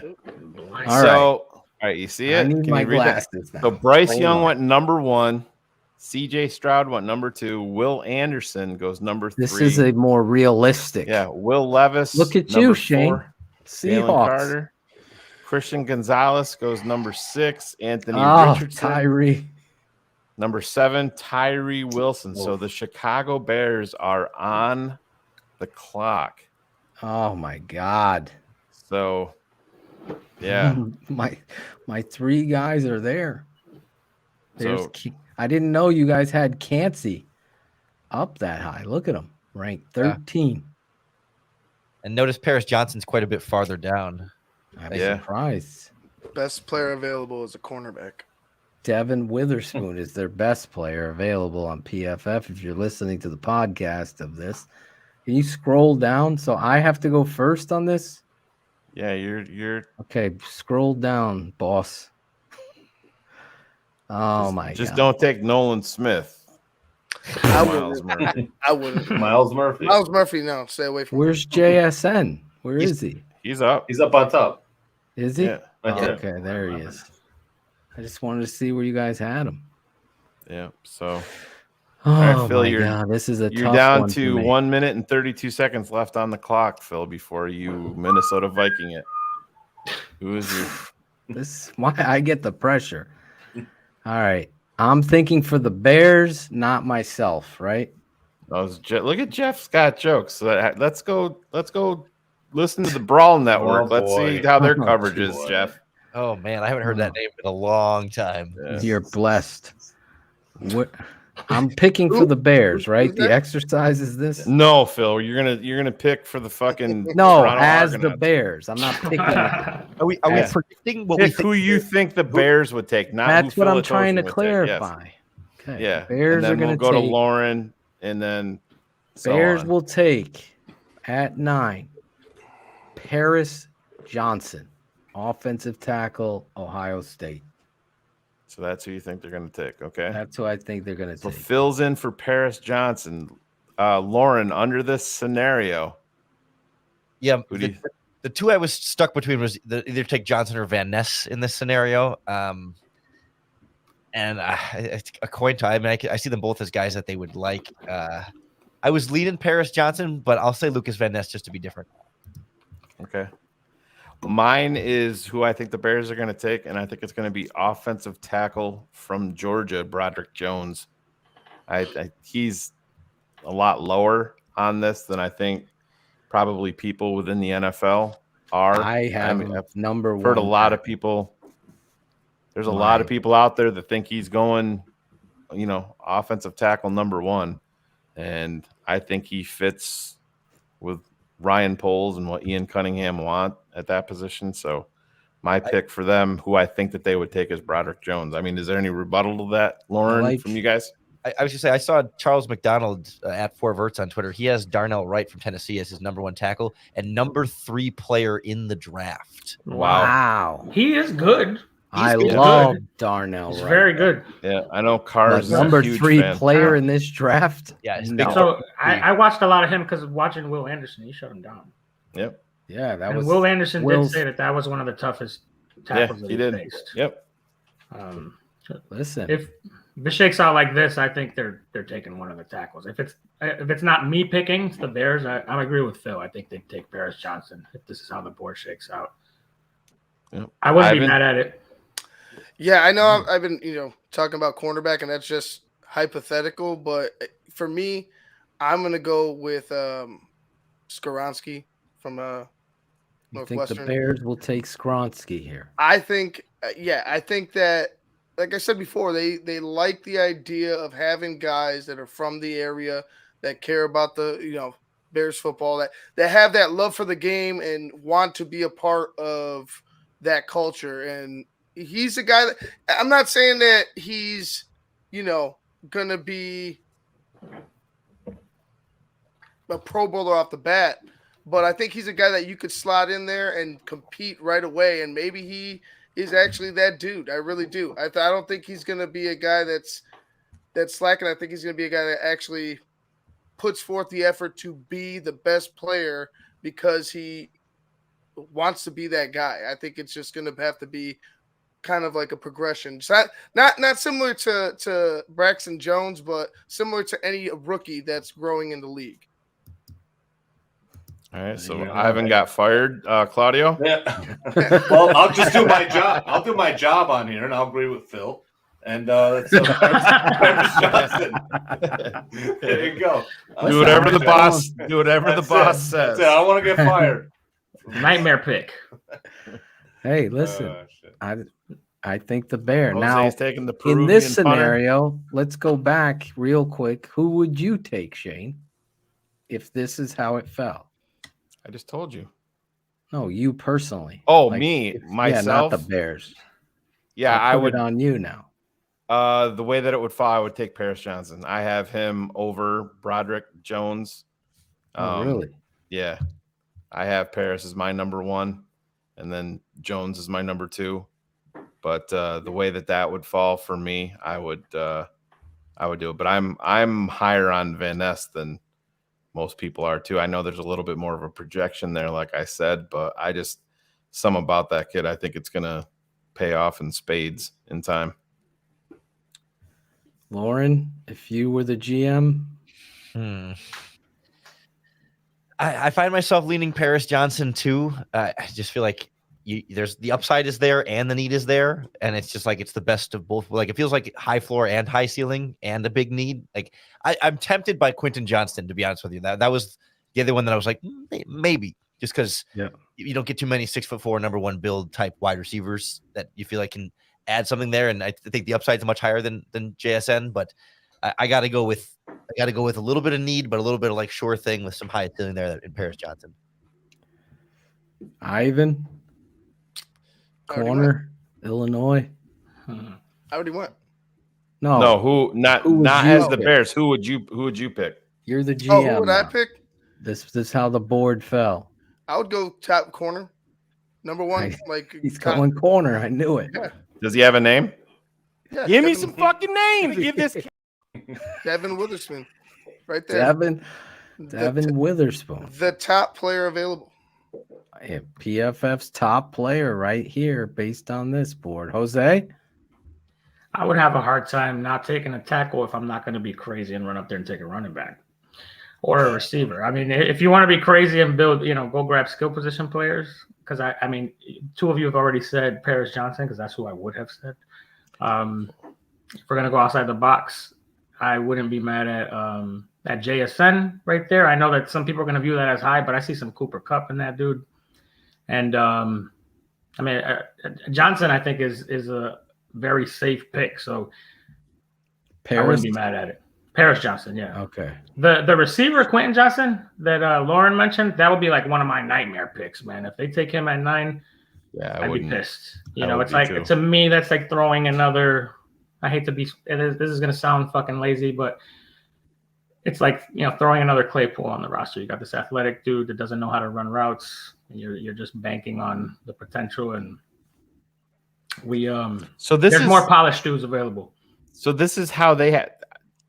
Just based on talent alone, I mean, just take value and everything out of it. That's having Bijan 27th. That's pretty low to me. Is it for you, Lorin? I don't know that I don't know that I've got a great grasp of the full class beyond the guys around 9, but I don't know. I'd see like mid to late first round. So 27 is a little low, but not like not crazy low to be, but it's still a first round guy, but not like clearly not late. What about late teens, early 20s? Yeah, I'm okay with it there. Absolutely. You mean when you say low, you mean because I mean if you're just taking everything off of the board and just basing it off pure talent, he should be higher. Meaning to me, I think that Bijan would be higher okay, when you're basing it off just pure talent and not you can't draft around. I'm taking that right off of the board. I'm just saying based on pure talent for what he's shown on tape. I think I would never draft him at number 9. I know that sounds crazy, but it's the position more so than anything. But I mean, he's a talented motherfucker. But if you get 5 years of that, like that dude is winning, you can quantify it. He's going to win you games. There's other positions where you can't really directly correlate it. Or are they winning me games? At running back, that dude can take over a game and win you a game. There is another quarterback on the board in this mock. So I'm just letting Jeff know again that we're not playing the trade down game, but that would be an option, obviously, to trade down. But in this game, we're saying who would you pick if it fell like this? And to me, several of the guys that I have earmarked are there, and it's going to be a tough choice for me between the 5 guys that I like there. So in this scenario, I would be trying to trade down to accumulate something in the second round and still be able to get one of the guys I like there, because both tackles are available that I like, as well as Cansey and Van Ness. And I think those guys are going to be talked about. And I know Cansey doesn't fit what they're saying. I didn't know you guys had him at PFF ranked that high. Just went to the Vikings. Did he? Okay. You couldn't even. You love that, right? Were you saying in there that because the trade down because the cornerback was still available? Quarterback. No, they had Richardson. No, Richardson had gone. All 4 guys were off the board. Oh, they were off the board? Yeah, Richardson was at 7 to the Raiders in there. Oh, I didn't see it. Levis at 4. It was Stroud, Young, and then Levis at 4, and then Richardson at 7. Oh, I didn't see Richardson go off the board there. So wow, Philly went fucking Quentin Johnson. Jesus Christ. Witherspoon went to the Packers. Van Ness went to the Patriots. I can see that. Bijan went to the Commanders. One pick was on Michael Schmitz at 52. Yep. Oh, that's typical. That's Chicago. That's our luck. That would be How do you feel about your alma mater center? Joe Tippmann. Yeah. To me, he's like a step slower John Michael Smith. Like he's not quite that, but he's there. Like he's great technique. He can get out and move really well. He's an ass kicker. He doesn't strike me as like, mentally the like stern, angry, lumberjack type. Like he's a little bit, I don't want to say soft, but like he's a little bit more mild mannered off the field. But I think he's a guy that turns it on a lot more on the field. He flips that switch when he's on the field and then he's ready to kick some butt. But off the field, he's very much like he's serious, but he's just kind of like, I don't know. He's just very generic offensive lineman guy. So do you guys want to extend this just to the next 3 picks since they're all boom, boom, boom? Let's kind of see how it Sure. works out. Just real quick, because I Yeah. know it's getting late, and I want to get Jose and Lauren a favor. All right, but real quick. So Go ahead. 53, Phil. Where would you? Yep. 53. Yep. Are we operating under that? We are all taking Paris Johnson with that? I mean, Yeah, I drafted Paris Johnson at number 9. Gotcha. We went with a consensus there. Yeah. Um, Because if you didn't, to me, there's a guy from my neck of the woods right there, Bergeron, that I think they would be all over. I agree. Yep. I love that kid. That's why these mocks are good. But that exactly. I mean, so under this scenario, if you did go Van Ness or Can't something see. other than the offensive line, and you can come back at 53 with a Bergeron, that's pretty fucking great in my book. But anything you want to look at real quick, Phil? Did Torrance go from Florida in the first? Osiris? Yeah. Or did he go in the second? I'm assuming he's got a. There he went 34th. 34. Motherfuckers. Oh, I would have to see a little bit. Yeah. Yeah, we need to scroll down here. Was there positions that we can sort this by position, correct? Yeah. You see that both the tight ends, Laporta and Musgrave, came off there 47, 48. Otherwise, that would have been tempting. Yeah. Larry too. Kincaid obviously probably went in the first. Yeah. Yeah. Phil, is there a position you want to look at? Oh yeah, let's look at interior offensive line. Whippler Tippmann.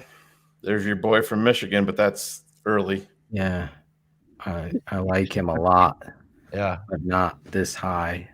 Now I gotta go to let's go to defensive line, edge.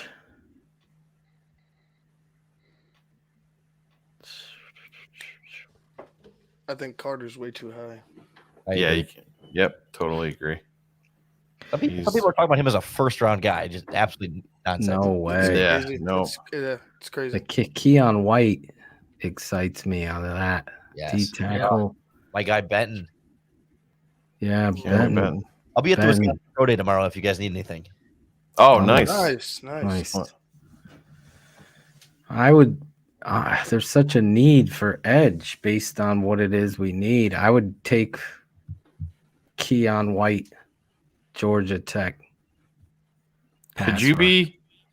I know this is way outside of the box, but could you be talked into another tackle? Of course. Yeah. Bergeron. I like Bergeron a lot, but I need that rusher. They like that versatility, and they like to move. They like guys that can play multiple positions on the line in case somebody gets injured, so they could fill in that slot without having to worry if he could go ahead and adjust to that position. So I mean that could make sense there. I mean, They got my guy White ranked low. Who are you taking, Phil? Who'd you say? The edge from Georgia Tech. Oh, Keon. okay. I have a what's that? He's number 90. I'm a big fan of this fucking kid. He's put together. No so doubt. yeah, I mean, so Philly took him we can cut it down. Lauren, who would you go with here? I'm sure I'm tempted by Tippmann as far as offensive line goes, but man, yeah. Can you go back to the full list? Thanks. Where's the defensive tackles? There's not much in this range. They The dropped. The kid went from Northwestern. Oh yeah, he's gonna go. Jesus Christ! Do you see Mel Kiper had him going top 14? Really? See that? Yeah, yesterday. Bears take them at 9. Here we go. Yeah. I did not see Mel's mock. Carl Brooks, you guys got a big grade on him. Any of the wide receivers interest you, Lauren? No, I Mike feel like I feel like I need an edge rusher. Like I'm tempted by the Kansas State kid with the last name that I can't pronounce because he's so bendy, but he's not an elite athlete, So it's like I don't know. don't know where the ceiling is there exactly. Kid from USC. Not a big fan of Tui Louis. Close. Tui Puli Louis. And like same thing with like Herbig from Wisconsin. Like I like the kid. He's a good, but like he's not a true edge in this scheme. So I don't love my options here anywhere. Like that's the this spot sucks right now. Yeah. Well, that's what I'm saying. Went 49. So if I go best player available, the player I like the most out of all this group, it's Bergeron. Like me too. If I'm throwing need out for a minute, just saying, give me the best possible player. And you could, I mean, not that you're drafting Paris Johnson to play him at guard, but he's got guard versatility too. Like you've got options with these players. And since we're in a kind of like a bind here, do you think they actually trade up if they like somebody else? Wouldn't surprise me. They have. Yeah, if they see it falling off a certain way. I mean, we're looking at the board right now. What are the tight ends? What are the tight ends left? It's a deep tight end. It's a deep tight end draft. If John Michael Schmitz is there before 52, they're trading up to get him. That's for sure. If he falls past 45, they're grabbing that. And Laporte and Musgrave at 47, 48. Like I would have moved up for one of them if they're still there. I'd move up for Ojulari. I like Ojulari. Yeah, he went. But the way the board was falling, I mean, I like White too, Phil. But past that, I mean, these dudes here in this range, I'm not in love with any of those edge rushers. Yeah. Running back. Other than those. I was thinking that. I like Nathaniel Dell as far as wide receiver goes, but this is a little rich for me. Yeah. Zach Charbonnet, I like. He's a good back. 3 though, like I don't know. No, I wouldn't take him there. I definitely would get an edge there. The kid from Kansas State is good. He's a good football player. You got it. He's the number one pick, the number one ranked based on all. I mean, to me, he's the edge from Michigan. I'm 100% on board with Lorin. At this point, the way it falls, I'm taking Bergeron and not looking back. The way this is falling, I mean, you can't have. Can you imagine having a glut of quality offensive tackles on your football team if you're a Chicago Bears fan? Is that allowed? Think about that. Think about Andre Dillard, with the Eagles. Like it's the same kind of thing. It wouldn't be a bad place to be. So, Phil, what do you think? Have we ever had that problem? Have the Bears ever had that problem? Right? No, never. Well, we pick again real quick. Yeah, we are. 61. We're up now. So now we could get my edge in White. In my opinion, you would have to go, or would they go look in the corner department? If Benton was still there, I would have taken him here. 53 was too early, but he just came off the board a couple picks before. Yeah, Benton went to Buffalo. How do you feel about Brooks? I know there's been a lot of love for him around with different people. I'm not exactly there, but have any thoughts on him? Yeah. Carl Brooks from Bowling Green. Now you talk about cover 2 corners, and I know he's coming off of an ACL. Garrett Williams is that dude. Yeah, I was just going to ask about that. Like, yep, 100%. I hated seeing him go down. We were at the game when he tore it, but he's 100%. He's built a little bit like Walt Harris back in the day. He's got those long ass arms. He's a cover 2 corner all day long. But you're going to be waiting on him because he tore his ACL. And doesn't Brooks have shorter arms too? Yep. On the other side of that, like that. I don't know if they wait. I don't know if they wait. I think they want a guy that they can rely on now. I don't think they want a guy that they're going to have to question, whether he's going to bounce back and be the same. It's just all very stick to the plan with Ryan Pace, in my opinion. So for me, I wouldn't. Ryan Poles. Sorry, yeah, fucked up. But yeah. Did Ryan Poles take anybody last year that had any injury red flags that we knew, like obvious injury red flags? I don't think so. Pace was willing to do it, but Poles, I don't think he has yet. I mean, one draft is a small sample size, but a lot of picks there. Well, anybody? Who's it going to be? Who you guys want? I would take White. I would have taken him at. Did you give us Bergeron before? Yeah, we took Bergeron. And then who else? Paris Johnson. Paris Johnson. No. Johnson. This is the fourth pick now. Third. They have a first and 2 seconds in this third. Yeah, we have. We're on the clock. We're at 60. Yeah, we're at 61. Okay, I thought we were at 64. I was like, you scrolled down. I'm sorry. Yeah, oh yeah, my bad. So yeah, so we're at 61. Then we come right back around at 64. You can't go 3 offensive linemen, even though Tippmann would be a decent pick. Yeah, I like Brooks. I don't know if they would take him, but I mean, I'd take him. Are you there on Phil's guy, White? I could be convinced here. I think so. Late end of the second round, sure.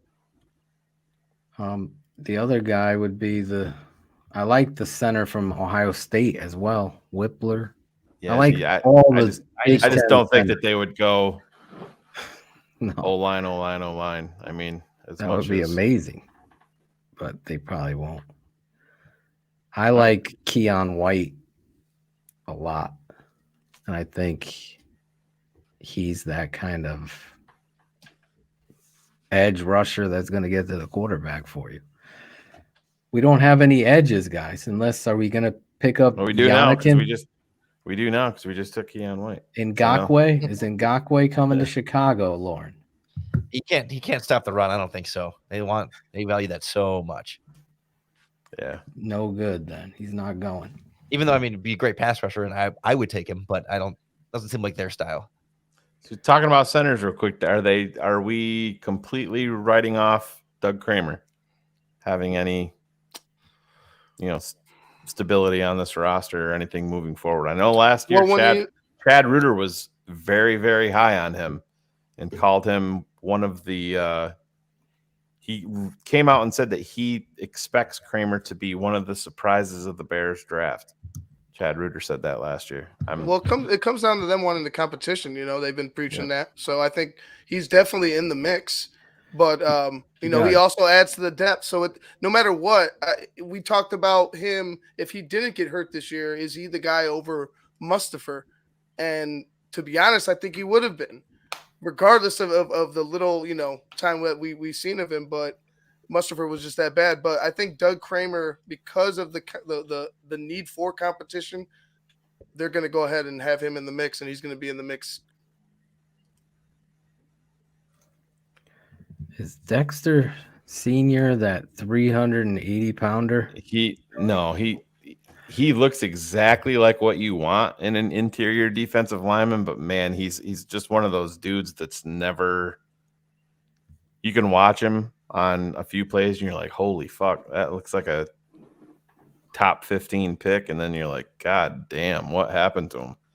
He's like all over the fucking map and has never put it together completely. He looks the part, I'll tell you that. But how do you guys feel about Jonathan Bullard? I'll tell you that. What were we saying, Lorin? How do you feel about Rashee Rice with the Chiefs one pick before this one? The SMU wide receiver. Yeah, just what they need, more explosion. I don't know. I was watching because the quarterback there, Mordecai, transferred to Wisconsin, and I see it, but I'm not in love with him. It's there, but the inconsistency is there. And at the Senior Bowl, there's my guy. He was not. Michael Wilson from Stanford. Sign me up there. Yeah, no, that's what I was saying. I got two guys in here. I love Michael Wilson and Xavier Hutchinson are my two faves at wide receiver, and then I'm a Charlie Jones guy along with Phil. But yeah, I mean Wilson, if he can stay healthy, he's a beast. He's gonna have impact. Wilson Tillman, I believe, is a lot better than some of these guys they have. Cedric Tillman. Oh my God. Cedric Tillman, I think, is going to be a fucking stud in the NFL. Just put that in there. So. Jose, you got any thoughts down here? No, man, I have not watched a lot of these dudes. I've watched some Michael Wilson. I do think he's a beast, but a lot of these other receivers I haven't watched. Well, we'll give our guest the final pick here because we're not going to go beyond here, but I think Lorin is going to go the same way that I would probably at this point. But Michael Wilson? Yeah, I would too. I like Nathaniel Dell. He's so fucking tight. Yeah, can't take that. I wouldn't either. Everybody fell in love with him at the Senior Bowl, and they're like, "Is he even going to make it to us in the second round?" I'm like, "God damn, Did you see Brad Biggs at the Senior Bowl? Was he looking for me still? He still lost some weight, man. He's looking good. Yeah. He's stealthy. Yeah. He's trying to Looking put- for you? You don't remember Is that this story? No, is this sexual? No, I'm Yeah, Oh, okay. no. He wants to show Phil why they call him Brad Biggs, you know? Brad Biggs. Don't call me Biggs for nothing. All right, there it is. There's Claudio. There it is. Yo. There you go. All right. We did it all tonight. We had a lot of fun tonight catching up with our former colleagues. A throwback, family reunion show. We just here. rebuilt the offensive line. Hey, Hey. Justin Fields got to be. Listen, if it fell that way, I have zero problem with doubling up there. Those And you guys. took Wilson there too at the end, right? Yeah. Can't wait for Chris Morgan to do nothing with those guys we got. We gotta pray for Stecco. Who the fuck are these guys? Be nice. Give them a chance. Hey, does Lawrence Funk cut Coach Morgan's hair? That's what we need to know, I'll Claudia. find out. Find out. You see the picture of him with Flus in his shop? Yeah, I did. Yeah. That was cool. That was- Listen, I got a favor before we wrap up and let you go. You're so gracious. That's Lauren with singing to the bitches at bingo. Bingo, you said? Have you seen Alan there? Yeah, Have you seen Alan at bingo? The Have you seasoned seen women. Alan at bingo with you? B14. B14. Listen, before we let you go, Lauren, I thought that was a favor. Sorry. station ID. No, you had to play the "Work That Ass for Daddy" song, I guess. But can we get Jeepers creepers. This is Lorin Cox of Locked On Bears, and I'm keeping it 100 on the Tape Never Lies Network. Sure. You handle that one? I think so. All right, I'm gonna lock in on you. I'll count you down when you're ready. Are you ready? Yep. 3, 2, 1. This is Lorin Cox from Locked On Bears, and I'm keeping it 100 on the Tape Never Lies Network. Nice. One Hello. take. I like the deep voice. I was tempted to I was interrupt. waiting for him to say, Yeah. "Bear down." That's what I was waiting Professional. for. That was professional. Am I supposed to say I'm keeping it 100 or you're keeping it 100? That's Either one works. Either's fine. okay. That's Jose, fine. are you ready to do this? I'm not doing this. I'm a quick forest master, and I'm keeping it 100. Yeah. Yo, Call this me. is- Sam Jose Mustafer, call me. I'll show you where the fucking A gap is. This is Jose Cotto from Lorin Cox's mom's basement. And I'm keeping it 100. Great job, Lauren, and everybody tonight. Had a lot of fun talking Chicago Bears free agency, the whole new era, a change in Chicago. We didn't even get to talk much about the president and how much that's going to be. What's that? It's a Joe Biden. No. Heaven Lord. We don't talk We politics on don't this show. have time for that shit. We don't want to be fighting. I was like, okay, The whole chat will start fighting. Oh, this is Claudio the Barber. Guys, Claudio hit the mark Good to time. open the show, and so did Lorin Cox of Locked On Bears coming on here with Jose Cotto. Two blasts from the past, amazing dudes. I'm so happy you guys came on the show. Had a lot of fun talking Chicago Bears with you. And you're welcome to stay if you want to hang out for shout outs, because that's our next how we wrap up the show, Lauren. Can't You this remember just be that. our shout out tonight? Do we really? Yes, need him it's tonight? going to be like this.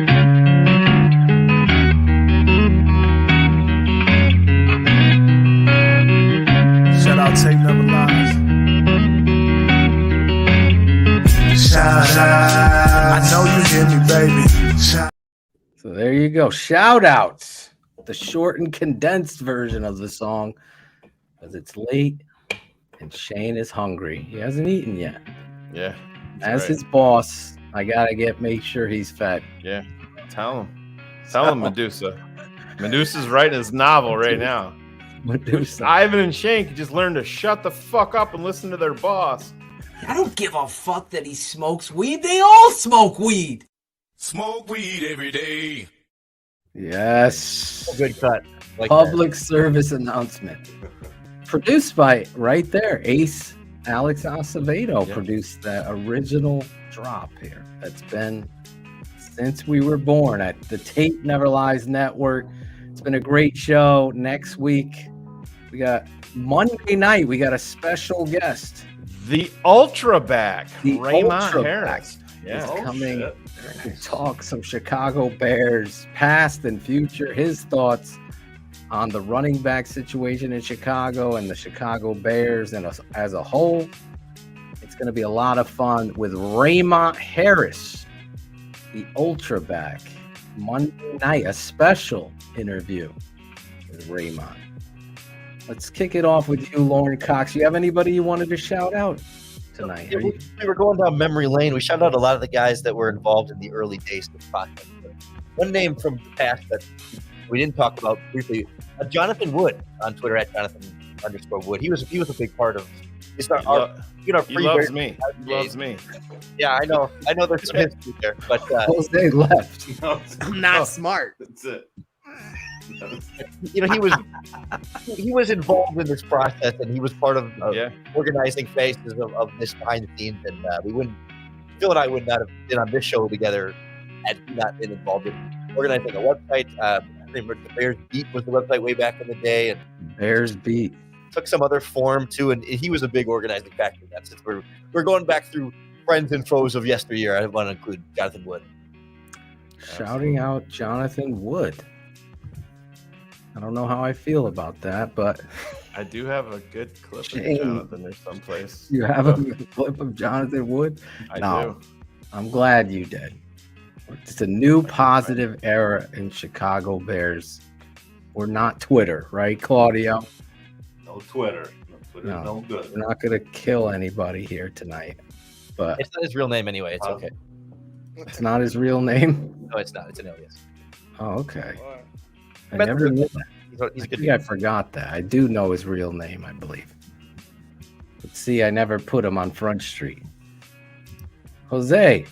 He's back. As soon as he said Jonathan Wood, you left. Yeah, he had to get his. He's like, he had to get his passport. He had to get his passport. Somebody's knocking at his door. He's leaving Lauren's mom's house to go to Lauren. I didn't want you guys to worry. You think fucking Ice dragging me off or something. I'm chilling. Time for shout outs. Jose's like, fuck this. It's time for shouts. Yeah. You guys used to always do shout outs. Do you have a shout out, Jose? No, man. I appreciate you guys having me on. Shout out to you guys. I'm happy to see you guys succeeding. Lauren, I'm happy to see you succeeding as well. It's fucking great to talk ball, man. I had a blast. I missed it. Glad you came on, Jose. Both of you guys. Shane putting Jose together to surprise you, Lauren. Me saying, Shane, get fucking Lorin Cox on this thing. You want me to reach out to him? I go, yeah. I made the call, Lauren, just so you know. See? Sure. Hopefully we can bridge whatever gap we had and have you back more often, bro. No doubt. It's about 18 inches of height difference right there. Oh, yeah. He towers over me. Everyone does, right? Claudio. I know I'm short, right?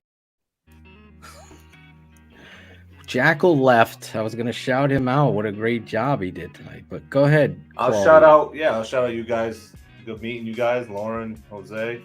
Lauren with the good takes, Jose with the jokes. You got me laughing all night. I love it. I don't know. Is it me, guys? Lauren looked like Caden Whitlow in about 8 years. He reminds me of Caden Whitlow. We have a guy that helps us out. Caden Whitlow. Caden's my new protege, Lauren. Caden's one of the most talented dudes. It really is.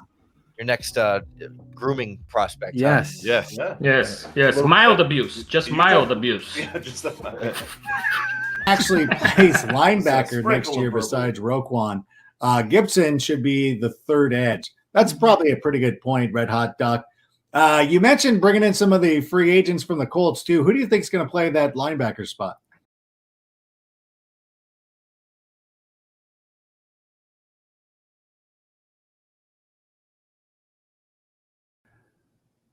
Yeah, It'll really depend on who they want to bring in.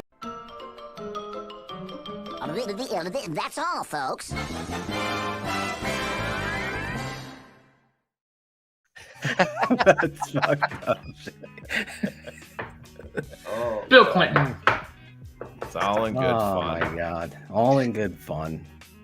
Ivan Vargas. You have a shout out. You're on mute. Mute. Shout out to Lorin. Shout out to Jose. Shout out to everybody in the chat.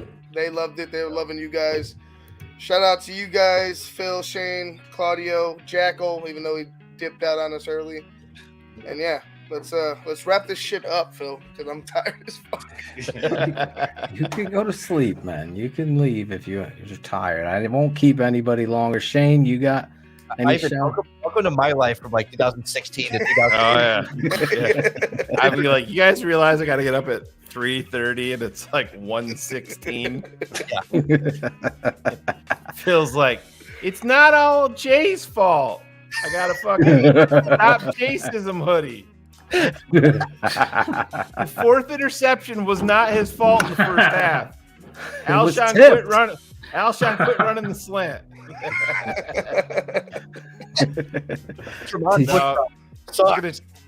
Shout out all you guys. Speaking of Jay, when they brought in Brandon Marshall, they were like, let's get the band back together. And what we did tonight, it was a lot of fun. I reached out to Lorin a couple weeks ago. We locked in the time, and then I'm like, oh man, I got to hit up Jose, and we'll get him in here. So I'm glad Lorin looked legitimately surprised. So I think we pulled it off when he saw Jose pop in here, and it's a lot of fun. We've talked about a lot of draft prospects, and I like to think if we were running the team, we wouldn't be in the doldrums that we have been for the past, 30 plus years, I guess you could say, but I guess we're just smarter than everybody else. But love you guys. I'm glad we're all on the same airwaves again. I enjoyed tonight, was looking forward to tonight, and got to do it again sometime. So hats off to all you guys. Appreciate you, fellas. Great show. I want to shout out Lorin Cox for being so gracious with his time tonight and understanding he probably was going to be on longer than he thought or whatever he said. I nailed it. He nailed it. It's an hour and 3, and here we are, 3 hours. Yeah. It just happens when you come back to family, you have a good time, and especially Italians like you. That's right. Yeah. Don't get Jose upset now. Jose, it's such a pleasure, honestly, to have you jump on with us tonight and be the guy, the funny guy, man. I missed it. It was a lot of fun tonight to have you. All the fans, I saw at one point 500 plus strong and listening live here on a Wednesday night in the off season, no signings, just checking in, listening to Lorin Cox of Locked On Bears. Check him out, follow him, follow Jose Cotto wherever you want to go. I don't know where he is right now. Don't follow me home. You might get black. Shout out to all of you. A special shout out, and then I'm wrapping it up, I promise. My daughters got wind to me of a situation with their teacher in college. The girls are in a performance class, a theater class, and the teacher's daughter was mauled by a pit bull. And they're trying to raise enough money for this young girl to... The surgery is very expensive. Her name is Olivia Heel. If you want to go over there, if you're listening, GoFundMe/78084 lowercase e as in Edward 22. That's GoFund.me/78084 e lowercase 22. Help that family out. Really came at a crazy moment. You could read the story and the thing on that. I told my daughters I would definitely, for their teacher, put it out here on our show and our brand. If you have a platform and you have something to do something positive, that's what we're about too. We break a lot of chops. Sometimes we get talked about a certain way, but really, ultimately, if you know us, you know what we stand for, and that's family first, always. So, really appreciate everybody. If you can do that, help out Olivia. If not, we understand. It's all up in your kind gesture. For me, tonight was so much fun. I wanted to get off at 11. That was my goal, but I had so much fun talking. Clip that. To Lorin Cox and Jose Cotto and the Bears and Ivan and Claudio hit the fucking mark. I mean, God, it was a good night. That's it. For Shane Marsaw, for Lorin Cox, Jose Cotto, Claudio the Barber, Ivan, and Chris Jackal, who was here and actually did do a good job. I got to give him credit. I'm your guy, Draft Dr. Phil. We'll see you on the weekend. If you're not a patron, go over there, sign up. Tomorrow night, we should be live on Draft Mob, breaking down Isaiah Foskey of Notre Dame and defensive end, Will McDonald of Iowa State. So we'll take to the tape to break down those players tomorrow night. If you're a patron, if you're not a patron, head over there to thetapeneverlies.com. Sign up today. I'm telling you, as much as I'm short, I'm also going to be breaking down this tape like nobody else. So we'll see you next time, next week, keeping it 100 and a special interview Monday night, a special Monday night of Raymond Harris. Shane, we have an ender tonight? Yeah. You want to go with the Alan Bratcher dragon one? Unless that dragon was fucking a goat.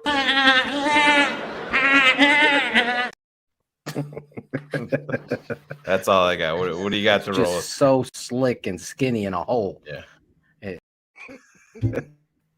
We'll see you next time here on the Tape Never Lies Network. What's up, everybody? This is NFL Network. Someone still stopped recording? What's going on? What's up, everybody? This is NFL Network's Adam Ray. This is only Fruit. This is Matt Waldman. This is Chris Zork from your Chicago Bears. I'm Deion Miller. And we. What happened? What happened? Went it that way. Who's that guy? What happened?